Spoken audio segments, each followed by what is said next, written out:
ਸਾਰਿਆਂ ਨੂੰ ਪਿਆਰ ਭਰੀ ਸਤਿ ਸ੍ਰੀ ਅਕਾਲ। ਜੈਸ ਟਿਊਟਰ ਚੈਨਲ ਤੇ ਤੁਹਾਡਾ ਸਾਰਿਆਂ ਦਾ ਸਵਾਗਤ ਹੈ। ਅੱਜ ਦੀ ਵੀਡੀਓ ਵਿੱਚ ਅਸੀਂ ਡਿਸਕਸ ਕਰਾਂਗੇ ਕਲਾਸ 10th ਦਾ ਪੇਪਰ ਮੈਥ ਦਾ। ਔਰ ਮੈਂ ਇਸ ਵੀਡੀਓ ਦੇ ਵਿੱਚ ਸਿਰਫ ਇਸ ਸੈਂਪਲ ਪੇਪਰ ਨੂੰ ਸੋਲਵ ਹੀ ਨਹੀਂ ਕੀਤਾ। ਜਦ ਤੁਸੀਂ ਮੇਰੀ ਵੀਡੀਓ ਇਸ ਨੂੰ ਧਿਆਨ ਨਾਲ ਚੰਗੀ ਤਰ੍ਹਾਂ ਸਾਰੀ ਦੇਖੋਗੇ ਤਾਂ ਤੁਹਾਨੂੰ ਇਹ ਪਤਾ ਲੱਗ ਜਾਏਗਾ। ਤਾਂ ਇੱਕ ਕੁਐਸਚਨ ਦੇ ਨਾਲ ਉਸ ਤਰੀਕੇ ਦੇ ਮੈਂ ਇੱਕ ਦੋ ਕੁਐਸਚਨਾਂ ਨੂੰ ਹੋਰ ਸੋਲਵ ਕਰਕੇ ਤੁਹਾਨੂੰ ਦਿਖਾਇਆ ਹੋਇਆ, ਤਾਂ ਜੋ ਤੁਸੀਂ ਇੱਕੋ ਵੀਡੀਓ ਦੇ ਵਿੱਚ 90% ਆਪਣੇ ਪੇਪਰ ਦੀ ਤਿਆਰੀ ਕੰਪਲੀਟ ਕਰ ਲਓ। ਤੁਹਾਨੂੰ ਕੋਈ ਹੋਰ ਵੀਡੀਓ ਦੇਖਣ ਦੀ ਲੋੜ ਹੀ ਨਾ ਪਵੇ। ਜਿਨ੍ਹਾਂ ਸਟੂਡੈਂਟ ਨੇ ਮੇਰਾ ਚੈਨਲ ਅਜੇ ਤੱਕ ਸਬਸਕ੍ਰਾਈਬ ਨਹੀਂ ਕੀਤਾ ਉਹ ਜਲਦੀ ਸਬਸਕ੍ਰਾਈਬ ਕਰ ਲਓ ਅਤੇ ਬੈਲ ਆਈਕਨ ਦਾ ਬਟਨ ਵੀ ਜ਼ਰੂਰ ਦਬਾ ਲਓ, ਤਾਂ ਜੋ ਆਉਣ ਵਾਲੀ ਵੀਡੀਓ ਜਿਹੜੀ ਆ ਤੁਹਾਡੇ ਤੱਕ ਟਾਈਮ ਨਾਲ ਪਹੁੰਚ ਸਕੇ। ਪਾਰਟ ਏ ਦਾ ਫਸਟ ਕੁਐਸਚਨ ਆ ਸਾਡੇ ਕੋਲ, the missing number in the following factor tree is. ਦਿੱਤੇ ਗੁਣਨਖੰਡ ਗਿਆਤ ਅੰਕ ਕੀ ਹੋਵੇਗਾ। ਦੇਖੋ ਇਸ ਨੂੰ ਸੋਲਵ ਕਰਨਾ ਬਹੁਤ ਹੀ ਸਿੰਪਲ ਤਰੀਕਾ ਹੈ। ਦੇਖੋ ਜਿਵੇਂ ਇੱਥੇ 20 ਲਿਖਿਆ ਹੋਇਆ, ਇੱਥੇ 5 ਲਿਖਿਆ, ਇੱਥੇ ਇੱਕ ਕੁਐਸਚਨ ਮਾਰਕ ਪਾਇਆ।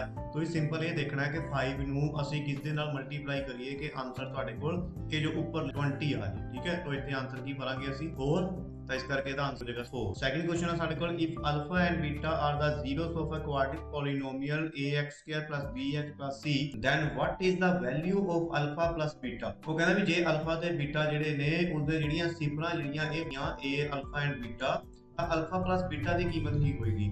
ਜਦੋਂ ਜ਼ੀਰੋਸ ਵਾਲੇ ਕੁਐਸਚਨ ਨੂੰ ਅਸੀਂ ਵੈਰੀਫਾਈ ਕਰਦੇ ਹਾਂ ਤਾਂ ਤੁਹਾਨੂੰ ਯਾਦ ਹੋਣਾ ਚਾਹੀਦਾ, ਵੈਰੀਫਾਈ ਦੇ ਵਿੱਚ ਅਸੀਂ ਫਾਰਮੂਲਾ ਲਗਾਓ of 0 and product of zeros। ठीक है जी, sum of zero की ਹੁੰਦਾ ਸਾਡੇ ਕੋਲ alpha plus beta is equal to minus b on a, and product of zeros ਕੀ ਹੁੰਦਾ alpha multiply beta is equal to c। ਠੀਕ ਹੈ, ਹੁਣ ਇਹਦੇ ਵਿੱਚ ਕੀ ਕਹਿ ਰਿਹਾ alpha plus beta, ਤਾਂ ਸਾਡੇ ਕੋਲ ਪਤਾ ਹੀ ਹੈ alpha plus beta ਕੀ ਹੁੰਦਾ ਸਾਡੇ ਕੋਲ minus on a, तो ਇਹਦਾ ਆਂਸਰ ਹੈ minus b on a। second of third question ਹੈ ਸਾਡੇ ਕੋਲ, number of zeros the polynomial from the given graph। ਦੇਖੋ ਇਸ ਗ੍ਰਾਫ ਦੇ ਵਿੱਚ ਇਹ ਦੇਖਣਾ ਹੈ ਕਿ ਜਿਹੜੀ ਆ ਲਾਈਨ ਜਾ ਰਹੀ ਹੈ ਇਹ ਵਾਲੀ, ਠੀਕ ਹੈ ਜੀ, ਇਹ ਕਿੰਨੇ ਪੁਆਇੰਟ ਤੇ ਟੱਚ ਹੋ ਰਹੀ ਹੈ। ਦੇਖੋ ਪਹਿਲਾ ਜਿਹੜਾ ਹੈਗਾ ਕਿ 1, ਫਿਰ ਦੂਜਾ 2, ਫਿਰ 3 ਐਂਡ 4। ਠੀਕ ਹੈ ਜੀ, ਇਹ 4 ਪੁਆਇੰਟ ਤੇ ਟੱਚ ਹੋ ਕੇ ਜਾ ਰਹੀ ਹੈ, ਸੋ ਇਸ ਕਰਕੇ ਇਹਦਾ ਆਨਸਰ ਕੀ ਹੋ ਜਾਏਗਾ 4। D option is the answer। Question number 4 था ਸਾਡੇ ਕੋਲ, if the pair of linear equation is consistent then the lines will be। ਕਹਿੰਦੇ ਜਦੋਂ ਕੰਸਿਸਟੈਂਟ ਹੋ ਜਾਣਗੇ ਲੀਨੀਅਰ ਇਕੁਏਸ਼ਨ ਤਾਂ ਲਾਈਨਸ ਕੀ ਹੋਣਗੀਆਂ। ਦੇਖੋ ਸਟੂਡੈਂਟ ਇੱਥੇ ਮੈਂ ਪੂਰਾ ਇਹ ਟੇਬਲ ਬਣਾ ਕੇ ਤੁਹਾਨੂੰ ਦਿੱਤਾ ਹੋਇਆ, ਤੁਸੀਂ ਇਹਦਾ ਸਕਰੀਨ ਲੈ ਸਕਦੇ ਹੋ। ਦੇਖੋ ਜੇ ਇੰਟਰਸੈਕਟਿੰਗ ਲਾਈਨ ਹੁੰਦੀਆਂ ਉਹਦਾ ਮਤਲਬ ਕੀ ਹੁੰਦਾ a1/a2 ਨਾਟ ਇਕੁਅਲ b1/2, ਤਾਂ ਇੱਥੋਂ ਅਸੀਂ ਕੀ ਲਿਖ ਸਕਦੇ ਹਾਂ ਯੂਨੀਕ ਸੋਲੂਸ਼ਨ ਜਾਂ ਫਿਰ ਕੰਸਿਸਟੈਂਟ। ਠੀਕ ਹੈ ਜੀ, ਇਹ ਜਿਹੜੀਆਂ ਇਹ ਨਿਸ਼ਾਨੀਆਂ ਦੇਖੋ ਕਾਟੀ ਮਾਰੀ ਹੋਈ ਆ, ਇਹਦਾ ਮਤਲਬ ਕੀ ਆ ਇਹ ਇੰਟਰਸੈਕਟਿੰਗ ਲਾਈਨ। ਪੈਰਲਲ ਲਾਈਨ ਕੀ ਹੁੰਦੀਆਂ a1/a2 b1/b2 ਨਾਟ ਇਕੁਅਲ c1/c2, ਤਾਂ ਇਹਦਾ ਕੀ ਹੋਊਗਾ ਨੋ ਸੋਲੂਸ਼ਨ ਐਂਡ ਇਨ ਇਹ ਪੈਰਲਲ ਲਾਈਨ। ਫਿਰ ਲਾਸਟ ਵਿੱਚ ਕੀ ਹੈ ਜੇ ਕੋਇਨਸੀਡੈਂਟ ਲਾਈਨਸ ਹੋਣਗੀਆਂ ਤਾਂ ਸਾਡੇ ਕੋਲ ਕੀ ਹੋਊਗਾ a1/a2 ਤੋਂ ਲੈ ਕੇ c1/c2 ਤੋਂ c1/c2 ਤੱਕ ਕੀ ਹੋ ਜਾਊਗਾ ਇਕੁਅਲ ਹੋਊਗਾ ਸਾਰਾ ਕੁਝ, ਐਂਡ ਕੀ ਹੋਊਗਾ ਫਿਰ ਇਨਫਾਈਨਾਈਟ ਸੋਲੂਸ਼ਨ ਐਂਡ ਕੰਸਿਸਟੈਂਟ। ਠੀਕ ਹੈ ਜੀ, तो ਇਹਦੇ ਵਿੱਚ ਕੀ ਪੁੱਛ ਰਿਹਾ, ਕਹਿੰਦਾ ਦੇਖੋ ਜੇ ਕੰਸਿਸਟੈਂਟ ਹੋਣਗੀਆਂ ਤਾਂ ਫਿਰ ਕੀ ਹੋ ਗਿਆ ਲਾਈਨ। ਤਾਂ ਕੀ ਕਹਿ ਰਿਹਾ ਸਾਡੇ ਕੋਲ, ਦੇਖੋ ਜੋ ਕੰਸਿਸਟੈਂਟ ਤੇ ਆ ਜਾਓ, ਇਹ ਕੰਸਿਸਟੈਂਟ ਲਿਖਿਆ ਸਾਡੇ ਕੋਲ, ਤਾਂ ਇਹ ਕੀ ਆ ਸਾਡੇ ਕੋਲ ਇੰਟਰਸੈਕਟਿੰਗ ਲਾਈਨ। ਇਸ ਦਾ ਆਨਸਰ ਹੋਊਗਾ ਸਾਡੇ ਕੋਲ ਇੰਟਰਸੈਕਟਿੰਗ ਲਾਈਨ। ਫਿਫਥ ਕੁਐਸਚਨ ਹੈ ਸਾਡੇ ਕੋਲ, from the given graph the solution of pair of equation x - 2y = 0 and 3x + 4y 20। ਦੇਖੋ ਜਿਹੜਾ ਇਹ ਕੁਐਸਚਨ ਹੈ ਨਾ ਇਹ ਸਾਡੇ ਕੋਲ ਦੋ ਮੈਥਡ ਦੇ ਨਾਲ ਸੋਲਵ ਹੁੰਦਾ ਹੈ। ਇੱਕ ਸਾਡੇ ਕੋਲ ਹੁੰਦਾ ਹੈ ਮੈਥਡ, ਠੀਕ ਹੈ ਜੀ, ਇੱਕ ਹੁੰਦਾ ਸਾਡੇ ਕੋਲ ਸਬਸਟੀਟਿਊਟ ਮੈਥਡ। ਠੀਕ ਹੈ, ਇਹ ਦੋ ਮੈਥਡ ਜਿਹੜੇ ਨੇ ਯੂਜ਼ ਹੁੰਦੇ ਨੇ। ਦੇਖੋ ਜੇ ਤਾਂ ਤੁਹਾਨੂੰ ਕੁਐਸਚਨ ਦੇ ਵਿੱਚ ਦਿੱਤਾ ਹੋਇਆ ਵੀ ਸਬਸਟੀਟਿਊਟ ਲਾਣਾ ਫਿਰ ਤੁਸੀਂ ਇਸ ਨਾਲ ਹੀ ਸੋਲਵ ਕਰਨਾ ਹੈ, ਜੇ ਤੁਹਾਨੂੰ ਕਿਹਾ ਕਿ ਐਲੀਮੀਨੇਸ਼ਨ ਨਾਲ ਫਿਰ ਤੁਸੀਂ ਐਲੀਮੀਨੇਸ਼ਨ ਨਾਲ ਯੂਜ਼ ਕਰਨਾ ਹੈ। ਠੀਕ ਹੈ ਜੀ, ਪਰ ਜੇ ਤੁਹਾਨੂੰ ਕੋਈ ਵੀ ਨਹੀਂ ਦਿੱਤਾ ਵੀ ਕਿ ਤੁਸੀਂ ਬਸ ਤੁਹਾਨੂੰ ਇੱਕ ਜਿਸ ਤਰ੍ਹਾਂ ਉਹਨੇ ਕੁਐਸਚਨ ਦਿੱਤਾ ਤੁਹਾਨੂੰ ਕੁਐਸਚਨ ਹੀ ਪਾ ਕੇ ਦੇ ਦਿੱਤਾ, ਤਾਂ ਤੁਸੀਂ ਇਹਨਾਂ ਦੋਨਾਂ ਦੇ ਵਿੱਚੋਂ ਕੋਈ ਵੀ ਜਿਹੜਾ ਤੁਹਾਨੂੰ ਈਜ਼ੀ ਲੱਗਦਾ ਉਹ ਤੁਸੀਂ ਉਹਦੇ ਨਾਲ ਹੀ ਮੈਥਡ ਨਾਲ ਸੋਲਵ ਕਰ ਸਕਦੇ ਹੋ। ਠੀਕ ਹੈ, ਮੈਂ ਤੁਹਾਨੂੰ ਦੋਨੋਂ ਮੈਥਡ ਕਰਾ ਦਿੰਦਾ, ਜਿਹੜਾ ਤੁਹਾਨੂੰ ਈਜ਼ੀ ਲੱਗਦਾ ਤੁਸੀਂ ਉਸ ਨੂੰ ਸੋਲਵ ਕਰ ਸਕਦੇ ਹੋ। ਦੇਖੋ ਪਹਿਲਾਂ ਅਸੀਂ ਚੱਲਦੇ ਹਾਂ ਐਲੀਮੀਨੇਸ਼ਨ ਮੈਥਡ ਦੇ ਨਾਲ। ਇਸ ਦਾ ਅਸੀਂ ਕੀ ਲਿਖਾਂਗੇ ਐਲੀਮੀਨੇਸ਼ਨ ਮੈਥਡ ਦੇ ਵਿੱਚ, ਪਹਿਲਾਂ ਅਸੀਂ ਇਕੁਏਸ਼ਨ ਲਿਖ ਲੈਂਦੇ ਹਾਂ x - 2y = 0 ਐਂਡ ਨੀਚੇ ਕੀ ਆ ਸਾਡੇ ਕੋਲ 3x + 4y = 20। ਠੀਕ ਹੈ ਜੀ, ਹੁਣ ਇਹਦੇ ਕੀ ਆ ਤੁਸੀਂ ਕੀ ਕਰਨਾ, ਇਹ x ਦੇ ਨਾਲ ਦੇਖੋ ਪਹਿਲਾਂ ਕੀ ਲਿਖਿਆ, x ਦੇ ਨਾਲ ਲਿਖਿਆ ਕੁਝ ਵੀ ਨਹੀਂ ਤਾਂ ਅਸੀਂ ਲਿਖਾਂਗੇ ਇਸ ਨੂੰ 1। ਠੀਕ ਹੈ, ਹੁਣ ਇਸ 1 ਨੂੰ ਅਸੀਂ ਕੀ ਕਰਨਾ, ਇਹ ਸਾਰੀ ਇਹ ਨੀਚੇ ਜੋ ਇਕੁਏਸ਼ਨ ਹੈ ਇਸ ਦੇ ਨਾਲ ਮਲਟੀਪਲਾਈ ਕਰ ਦੇਣਾ। ਦੇਖੋ ਕਿਵੇਂ ਕਰਨਾ ਹੈ, 1 ਇਸ ਤਰ੍ਹਾਂ ਰੱਖ ਲੈਣਾ, ਫਿਰ ਬ੍ਰੈਕਟ ਦੇ ਵਿੱਚ 3x + 4y। ਠੀਕ ਹੈ ਜੀ, ਹੁਣ ਜਿਹੜਾ ਆਹ ਵਾਲਾ 3 ਹੈ ਨੀਚੇ ਵਾਲੀ ਇਕੁਏਸ਼ਨ ਦਾ, ਇਸ ਨੂੰ ਤੁਸੀਂ ਉੱਪਰ ਸਾਰੀ ਇਕੁਏਸ਼ਨ ਦੇ ਨਾਲ ਮਲਟੀਪਲਾਈ ਕਰ ਦੇਣਾ ਹੈ। ਐਕਸਟਰਾ 3 ਬਾਹਰ ਰੱਖਣਾ ਹੈ और अंदर फिर equation 1x minus 2y is equal to 0। ਹੁਣ देखो ਇੱਥੇ ਮਲਟੀਪਲਾਈ ਕਰਨਾ ਹੈ 1 ਨੂੰ ਪਹਿਲਾਂ 3 ਦੇ ਨਾਲ 1 3 ਦਾ 3x ਫਿਰ 1 ਨੂੰ ਹੀ 4y ਦੇ ਨਾਲ plus 4y is equal to 1 ਨੂੰ ਹੀ 20 ਨਾਲ ਕਰਾਂਗੇ ਤਾਂ ਕੀ ਆਊਗਾ 20। ਸੋ ਇਸੇ ਤਰੀਕੇ ਨਾਲ 3 ਨੂੰ ਫਿਰ 1x ਦੇ ਨਾਲ ਫਿਰ 3x ਫਿਰ ਇੱਥੇ ਸਾਈਨ ਦਾ ਪੂਰਾ ਧਿਆਨ ਰੱਖਣਾ। ਦੇਖੋ 3 ਨੂੰ 2 ਨਾਲ ਕਰਾਂਗੇ 6y ਨਾਲ ਕੀ ਸਾਈਨ ਹੈ ਸਾਡੇ ਕੋਲ ਮਾਈਨਸ ਦਾ ਲਗਾ ਦੇਣਾ ਇਜ਼ ਇਕੁਅਲ ਟੂ ਫਿਰ 3 into 0 0। ਠੀਕ ਹੈ ਜੀ। ਹੁਣ ਤੁਸੀਂ ਕੀ ਕਰਨਾ ਇੱਥੇ ਲਾਈਨ ਮਾਰਨੀ ਨੀਚੇ ਜਿਹੜੇ ਇਹਨਾਂ ਦੇ ਸਾਈਨ ਨੇ ਚੇਂਜ ਕਰ ਦੇਣੇ। ਦੇਖੋ ਇਸ ਦੇ ਨਾਲ ਕਿਹੜਾ ਸਾਈਨ ਹੈ ਇੱਥੇ ਕੁਝ ਨਹੀਂ ਤਾਂ ਅਸੀਂ ਪਲੱਸ ਮੰਨਾਂਗੇ ਤਾਂ ਇਹਦਾ ਸਾਈਨ ਚੇਂਜ ਕਰਕੇ ਕੀ ਹੋ ਜਾਊਗਾ ਮਾਈਨਸ। ਨੀਚੇ ਵਾਲੇ ਦੇ ਸਾਈਨ ਚੇਂਜ ਕਰਨੇ ਆ ਇਹਦਾ ਨਾਲ ਕੀ ਆ ਮਾਈਨਸ ਇਸ ਦਾ ਪਲੱਸ ਹੋ ਜਾਏਗਾ ਇਹਦੇ ਨਾਲ ਕੁਝ ਨਹੀਂ ਤਾਂ ਇੱਥੇ ਵੀ माइनस हो जाएगा। देखो 3x तो 3x गया माइनस हो गया फिर दोनों के प्लस का साइन है 6 और 4 10 10y is equal to t। ठीक है जी। तो फिर इत्थे की आ गया y इज इक्वल टू 20/10 0 ਨਾਲ 0 ਕੱਟ ਗਈ ਤਾਂ y ਦੀ ਵੈਲਿਊ ਆ ਗਈ 2। ਠੀਕ ਹੈ। ਹੁਣ ਇਸ y ਦੀ ਵੈਲਿਊ ਨੂੰ ਤੁਸੀਂ ਪੁੱਟ ਕਰੋਗੇ ਕਿਸੇ ਵੀ ਇਕੁਏਸ਼ਨ ਦੇ ਵਿੱਚ ਇਹਨਾਂ ਦੋਨਾਂ ਦੇ ਵਿੱਚੋਂ ਕਿਸੇ ਵੀ ਇਕੁਏਸ਼ਨ ਪੁੱਟ ਕਰ ਸਕਦੇ ਹੋ। ਫਰਜ਼ ਕਰੋ ਅਸੀਂ ਪੁੱਟ ਕਰਤੀ put y is equal to x minus y 0 x minus 2 y ਦੀ ਜਗ੍ਹਾ ਕਰਦਾ 0 x minus 2 2 the 4 is equal to 0 2। ਹੁਣੇ 4 ਨੂੰ ਦੂਜੀ ਸਾਈਡ ਲੈ ਜਾਾਂਗੇ ਤਾਂ ਇਹਦਾ ਕੀ ਹੋ ਜਾਏਗਾ ਸਾਈਨ ਚੇਂਜ ਹੋ ਜਾਏਗਾ ਉੱਧਰ ਜਾ ਕੇ ਤਾਂ ਇਸ ਦਾ ਆਨਸਰ ਆ ਜਾਏਗਾ x is equal to 4। ਤਾਂ ਸਾਡੇ ਕੋਲ x ਔਰ y ਦੀ ਦੋਨੋਂ ਦੀ ਵੈਲਿਊ ਆ ਗਈਆਂ। ਠੀਕ ਹੈ ਜੀ। ਇਹ ਦੋਨੋਂ ਦੀ ਜਿਹੜੇ ਆਨਸਰ ਹੁਣ ਅਸੀਂ ਇਸ ਨੂੰ ਕਰਦੇ ਹਾਂ ਸਬਸਟੀਟਿਊਟ ਮੈਥਡ ਦੇ। ਸਬਸਟੀਟਿਊਟ ਮੈਥਡ ਦੇ ਵਿੱਚ ਕੀ ਹੁੰਦਾ ਉਸ ਤਰ੍ਹਾਂ ਹੀ ਪਹਿਲਾਂ ਇਕੁਏਸ਼ਨ ਲਿਖੀਆਂ ਜਾਂਦੀਆਂ x minus 2y is equal to 0। ਠੀਕ ਹੈ ਜੀ। 3x plus 4y is equal to 20। ਤੁਸੀਂ ਇਹਨਾਂ ਦੋਨੋਂ ਚੋਂ ਕੋਈ ਵੀ ਇਕੁਏਸ਼ਨ ਲੈ ਸਕਦੇ ਹੋ ਜਿਹੜੀ ਈਜ਼ੀ ਆ ਅਸੀਂ ਉਹੀ ਲੈਣੀ ਹੁੰਦੀ ਆ ਤਾਂ ਅਸੀਂ ਇੱਥੇ ਇਕੁਏਸ਼ਨ ਲੈ ਲਈ। ਦੇਖੋ ਆਹ ਵਾਲੀ x minus 2y is equal to 0 ਅਸੀਂ ਇੱਥੇ ਹੀ ਕਰਦੇ ਹਾਂ x is equal to ਇਸ 2y ਨੂੰ ਦੂਜੀ ਸਾਈਡ ਲੈ ਜਾਾਂਗੇ ਇਹ ਉੱਧਰ ਜਾ ਕੇ ਇਹਦਾ ਜਿਹੜਾ ਸਾਈਨ ਚੇਂਜ ਹੋ ਜਾਊਗਾ ਇਹ ਕੀ ਹੋ ਜਾਊਗਾ ਪਲੱਸ ਦਾ ਹੋ ਜਾਏਗਾ ਤਾਂ x ਦੀ ਵੈਲਿਊ ਬਣ ਜੂਗੀ ਸਾਡੇ ਕੋਲ 2y। ਤੁਸੀਂ ਇਸ ਨੂੰ ਕੀ ਕਰੋਗੇ ਕਿਸੇ ਵੀ ਇਕੁਏਸ਼ਨ ਦੇ ਵਿੱਚ ਪੁੱਟ ਕਰ ਸਕਦੇ ਹੋ। ਹੁਣ ਅਸੀਂ ਫਰਜ਼ ਕਰੋ ਇਸ ਨੂੰ ਦੂਜੀ ਇਕੁਏਸ਼ਨ ਦੇ ਵਿੱਚ ਪੁੱਟ ਕਰਤਾ 3x 4y 20। ਠੀਕ ਹੈ। ਇਸ ਦੇ ਵਿੱਚ ਜਿੱਥੇ x ਆ ਗਿਆ ਉੱਥੇ ਅਸੀਂ 2y ਲਗਾਤਾ ਬਾਕੀ ਸਾਰੀ ਇਕੁਏਸ਼ਨ ਸੇਮ ਉਸੇ ਤਰੀਕੇ ਨਾਲ ਲਿਖ ਲੈਣੀ ਹੈ। ਹੁਣ 3 2 ਦਾ 6y 4y is equal to 20। 6y and 4y plus ਹੋ ਜਾਣਗੇ ਕੀ ਆਨਸਰ ਆਏਗਾ 10y is equal to 20 y is equal to 20। ਇਹ ਜਿਹੜਾ ਨਾਲ ਚਿੰਬੜਿਆ ਇਹਦੇ ਉਹ ਕੀ ਜਾਏਗਾ ਨੀਚੇ ਜਾਏਗਾ ਤਾਂ ਇਦਾਂ ਕੀ ਹੋ ਜਾਏਗਾ 10 0 ਨਾਲ 0 ਕੱਟ ਗਈ ਤਾਂ ਆਨਸਰ ਕੀ ਆ ਗਿਆ ਸਾਡੇ ਕੋਲ y is equal to y ਦੀ ਵੀ ਫਿਰ ਉਹੀ ਵੈਲਿਊ ਆ ਗਈ ਨਾ 2। ਸੋ ਇਸੇ ਤਰੀਕੇ ਨਾਲ ਤੁਸੀਂ ਕੋਈ ਵੀ ਮੈਥਡ ਲਗਾਓਗੇ ਤਾਂ ਆਨਸਰ ਸੇਮ ਹੀ ਆਏਗਾ। ਸੋ ਹੁਣ ਅਸੀਂ y ਦੀ ਵੈਲਿਊ ਨੂੰ ਕੀ ਕਰਾਂਗੇ ਇਸ ਦੇ ਵਿੱਚ ਪੁੱਟ ਕਰ ਦਾਂਗੇ। ठीक है जी। x is equal to y पहला ऊपर लिख लांगे इत्थे put y is equal to 2 in equation first इसनु ਅਸੀਂ फर्स्ट इक्वेशन मान तो ਇੱਥੇ ਕਰਾਂਗੇ x is equal to 2 bracket ਦੇ ਵਿੱਚ 2 ਪਾ ਦਾਂਗੇ ਕਿਉਂਕਿ y ਦੀ ਵੈਲਿਊ ਪੁੱਟ ਕੀਤੀ ਹੈ x is equal to 2 2 ਦਾ ਦੇਖੋ x ਆ ਗਈ 4। ਜਿਹੜਾ ਤੁਹਾਨੂੰ ਮੈਥਡ ਈਜ਼ੀ ਲੱਗਦਾ ਤੁਸੀਂ ਉਹ ਉਸ ਦੇ ਨਾਲ ਸੋਲਵ ਕਰ। 6th ਕੁਐਸਚਨ ਆ ਸਾਡੇ ਕੋਲ the quadratic equation 2x² minus 5x plus 1 is equal to 0 ਦਿੱਤੀ ਦੋ ਘਾਤੀ ਸਮੀਕਰਨ। ਦੋ ਘਾਤੀ ਸਮੀਕਰਨ ਮੀਨਸ ਕੀ ਆ ਕੁਆਡਰਿਕ ਇਕੁਏਸ਼ਨ ਕੀ ਹੁੰਦੀ ਆ ਜਿਹਦਾ ਜਿਹੜਾ ਸਕੁਅਰ ਆ ਉਹ ਜਿਸ ਵਿੱਚ ਜਿਹੜੀ ਪਾਵਰ ਹੈ ਉਹ ਸਕੁਅਰ ਦੇ ਵਿੱਚ ਦਿੱਤੀ। ਠੀਕ ਹੈ ਜੀ। ਇਸ ਤਰੀਕੇ ਨਾਲ ਜਿਹੜੀ ਉਹਦੀ ਪਾਵਰ ਦਿੱਤੀ ਹੋਊਗੀ ਤੁਹਾਨੂੰ ਤਾਂ ਤੁਸੀਂ ਕੀ ਦੇਖਣਾ ਤੁਸੀਂ ਇਹ 'ਚ ਦੇਖਣਾ ਆਪਸ਼ਨ ਦਿੱਤੇ ਹੋਣੇ ਸਾਨੂੰ ਵੀ 2 ਡਿਸਟਿੰਕਟ ਰੂਲ ਆ ਜਾਂ 2 ਇਕੁਅਲ ਰੂਟ ਆ ਜਾਂ ਨੋ ਰੀਅਲ ਰੂਟ ਆ ਜਾਂ ਫਿਰ ਕੀ ਆ ਮੋਰ ਦੈਨ 2 ਰੀਅਲ ਰੂਟ। ਤਾਂ ਇਸ ਨੂੰ ਦੇਖਣ ਦਾ ਇੱਕ ਫਾਰਮੂਲਾ ਹੁੰਦਾ ਸਾਡੇ ਕੋਲ d = b² - 4ac। ਹੁਣ ਇਹ ਇੱਥੇ ਵੈਲਿਊ ਕਿਸ ਤਰ੍ਹਾਂ ਪੁੱਟ ਕਰਨੀ ਆ ਤੁਸੀਂ ਇਕੁਏਸ਼ਨ ਲਿਖ ਲੈਣੀ ਆ ਆਪਣੇ ਕੋਲ 2x² - 5x + 1 ਤਾਂ a ਦੀ ਵੈਲਿਊ ਕੀ ਹੋਊਗੀ ਆ ਜਿਹੜੀ a ਦੀ ਵੈਲਿਊ ਆ ਇਹ b ਦੀ ਆ ਠੀਕ ਹੈ ਜੀ। a ਦੀ ਵੈਲਿਊ ਹੋਊਗੀ 2 ਜਿਹੜਾ ਇਹ ਨਹੀਂ ਲਿਖਣਾ ਤੁਸੀਂ ਨਾਲ ਜਿਹੜੇ ਇਸ ਦੇ ਨਾਲ x ਔਰ y ਨੂੰ ਛੱਡ ਕੇ ਜੋ ਵੀ ਉਸਦੇ ਨਾਲ ਲਿਖਿਆ ਹੋਇਆ ਨੂਮੈਰੀਕਲ ਵੈਲਿਊ ਦੇ ਵਿੱਚ ਉਸ ਨੂੰ ਹੀ ਤੁਸੀਂ ਲੈਣਾ। a the value 2 b the value -√5 ਤੁਸੀਂ ਮਾਈਨਸ ਦਾ ਪੂਰਾ ਧਿਆਨ ਰੱਖਣਾ -√5 ਐਂਡ c ਦੀ ਵੈਲਿਊ ਆ ਗਈ 1। ਠੀਕ ਹੈ ਜੀ। ਸੋ ਇਹੀ ਫਾਰਮੂਲਾ ਅਸੀਂ ਇੱਥੇ ਲਿਖ ਲਾਂਗੇ ਇੱਕ ਵਾਰੀ d = -c ਇੱਥੇ ਇਸ ਦੀ ਵੈਲਿਊ ਪੁੱਟ ਕਰ ਦਾਂਗੇ d = b ਦੀ ਵੈਲਿਊ ਕੀ ਹੈ ਸਾਡੇ ਕੋਲ -5² -4 a ਦੀ ਵੈਲਿਊ 2 c ਦੀ 1। ਠੀਕ ਹੈ ਜੀ। ਹੁਣ -√5 ਦਾ ਸਕੁਅਰ ਦਾ ਮਤਲਬ ਕੀ ਆ ਕਿ -5 × -5 ਜਦੋਂ ਵੀ ਦੇਖੋ ਰੂਟ ਦੇ ਵਿੱਚ ਦੋ ਵੈਲਿਊ ਸੇਮ ਹੋ ਜਾਣ ਤਾਂ ਉਸਦਾ ਜਾਂਦਾ ਤੇ ਜਿਹੜੀ ਵੈਲਿਊ ਹੈ ਉਹ ਜੋ ਲਿਖੀ ਹੁੰਦੀ ਆ ਉਹੀ ਆ ਜਾਂਦੀ ਆ। ਇਸ ਨੂੰ ਰੂਟ ਵਾਲੇ ਕੁਐਸਚਨਾਂ ਨੂੰ ਬਹੁਤ ਚੰਗੀ ਤਰ੍ਹਾਂ ਸਮਝ ਤੁਸੀਂ ਮੇਰੀ ਰੂਟ ਦੀ ਵੀਡੀਓ ਨੂੰ ਦੇਖ ਲਿਓ ਤੇ ਇਹ ਰੂਟ ਦੇ ਕੁਐਸਚਨਾਂ ਨੂੰ ਚੰਗੀ ਹੈ ਜੀ। ਤਾਂ d = 5 -4 ਦਾ 8 ਫਿਰ d = 8 ਚੋਂ 5 ਗਏ 3 ਦੋਨਾਂ ਚੋਂ ਵੱਡਾ ਕਿਹੜਾ 8 ਔਰ 8 ਕਿਹੜਾ ਮਾਈਨਸ ਦਾ ਸੋ ਆਂਸਰ ਮਾਈਨਸ ਲਗਾਵਾਂਗੇ। ਸੋ ਡੀ ਦੀ ਵੈਲਿਊ ਸਾਡੇ ਕੋਲ ਮਾਈਨਸ ਆ ਗਈ। ਸੋ ਜਦੋਂ ਵੀ ਡੀ ਦੀ ਵੈਲਿਊ ਜਿਹੜੀ ਮਾਈਨਸ ਆ ਜੇ ਤਾਂ ਉਸਦਾ ਆਂਸਰ ਕੀ ਬਣ ਜਾਏਗਾ ਸਾਡੇ ਕੋਲ, ਉਹ ਬਣ ਜਾਏਗਾ ਜੀ नो रियल। 7th क्वेश्चन ਆ ਸਾਡੇ ਕੋਲ AP 2,2,2,2 ਇਸ ਦਾ ਕੀ ਹੋਏਗਾ, what is the common difference. इसे कॉमन डिफरेंस देखना है। देखो कॉमन डिफरेंस देखने का फार्मूला की ਹੁੰਦਾ है, डिफरेंस इज 8A1 ਸਾਡੇ ਕੋਲ ਜਿਹੜੀ AP ਦਿੱਤੀ ਆ 2, T ਹੈ, ਠੀਕ ਹੈ। तो D is equal to A2 ਦੀ ਵੈਲਿਊ ਕੀ ਆ ਸਾਡੇ ਕੋਲ 2 ਐਂਡ A1 ਦੀ ਵੈਲਿਊ ਕੀ ਆ ਫਿਰ 2। ਕਾਮਨ ਡਿਫਰੈਂਸ ਦੇਖਣ ਦਾ ਫਾਰਮੂਲਾ ਕੀ ਹੁੰਦਾ ਸਾਡੇ ਕੋਲ, D is equal to A plus A1। So AP ਆ ਸਾਡੇ ਕੋਲ ਜੀ 2, 2, 2। ਸੋ A ਕੀ ਆ ਸਾਡੇ ਕੋਲ A1 A3 A, ਠੀਕ ਹੈ ਜੀ।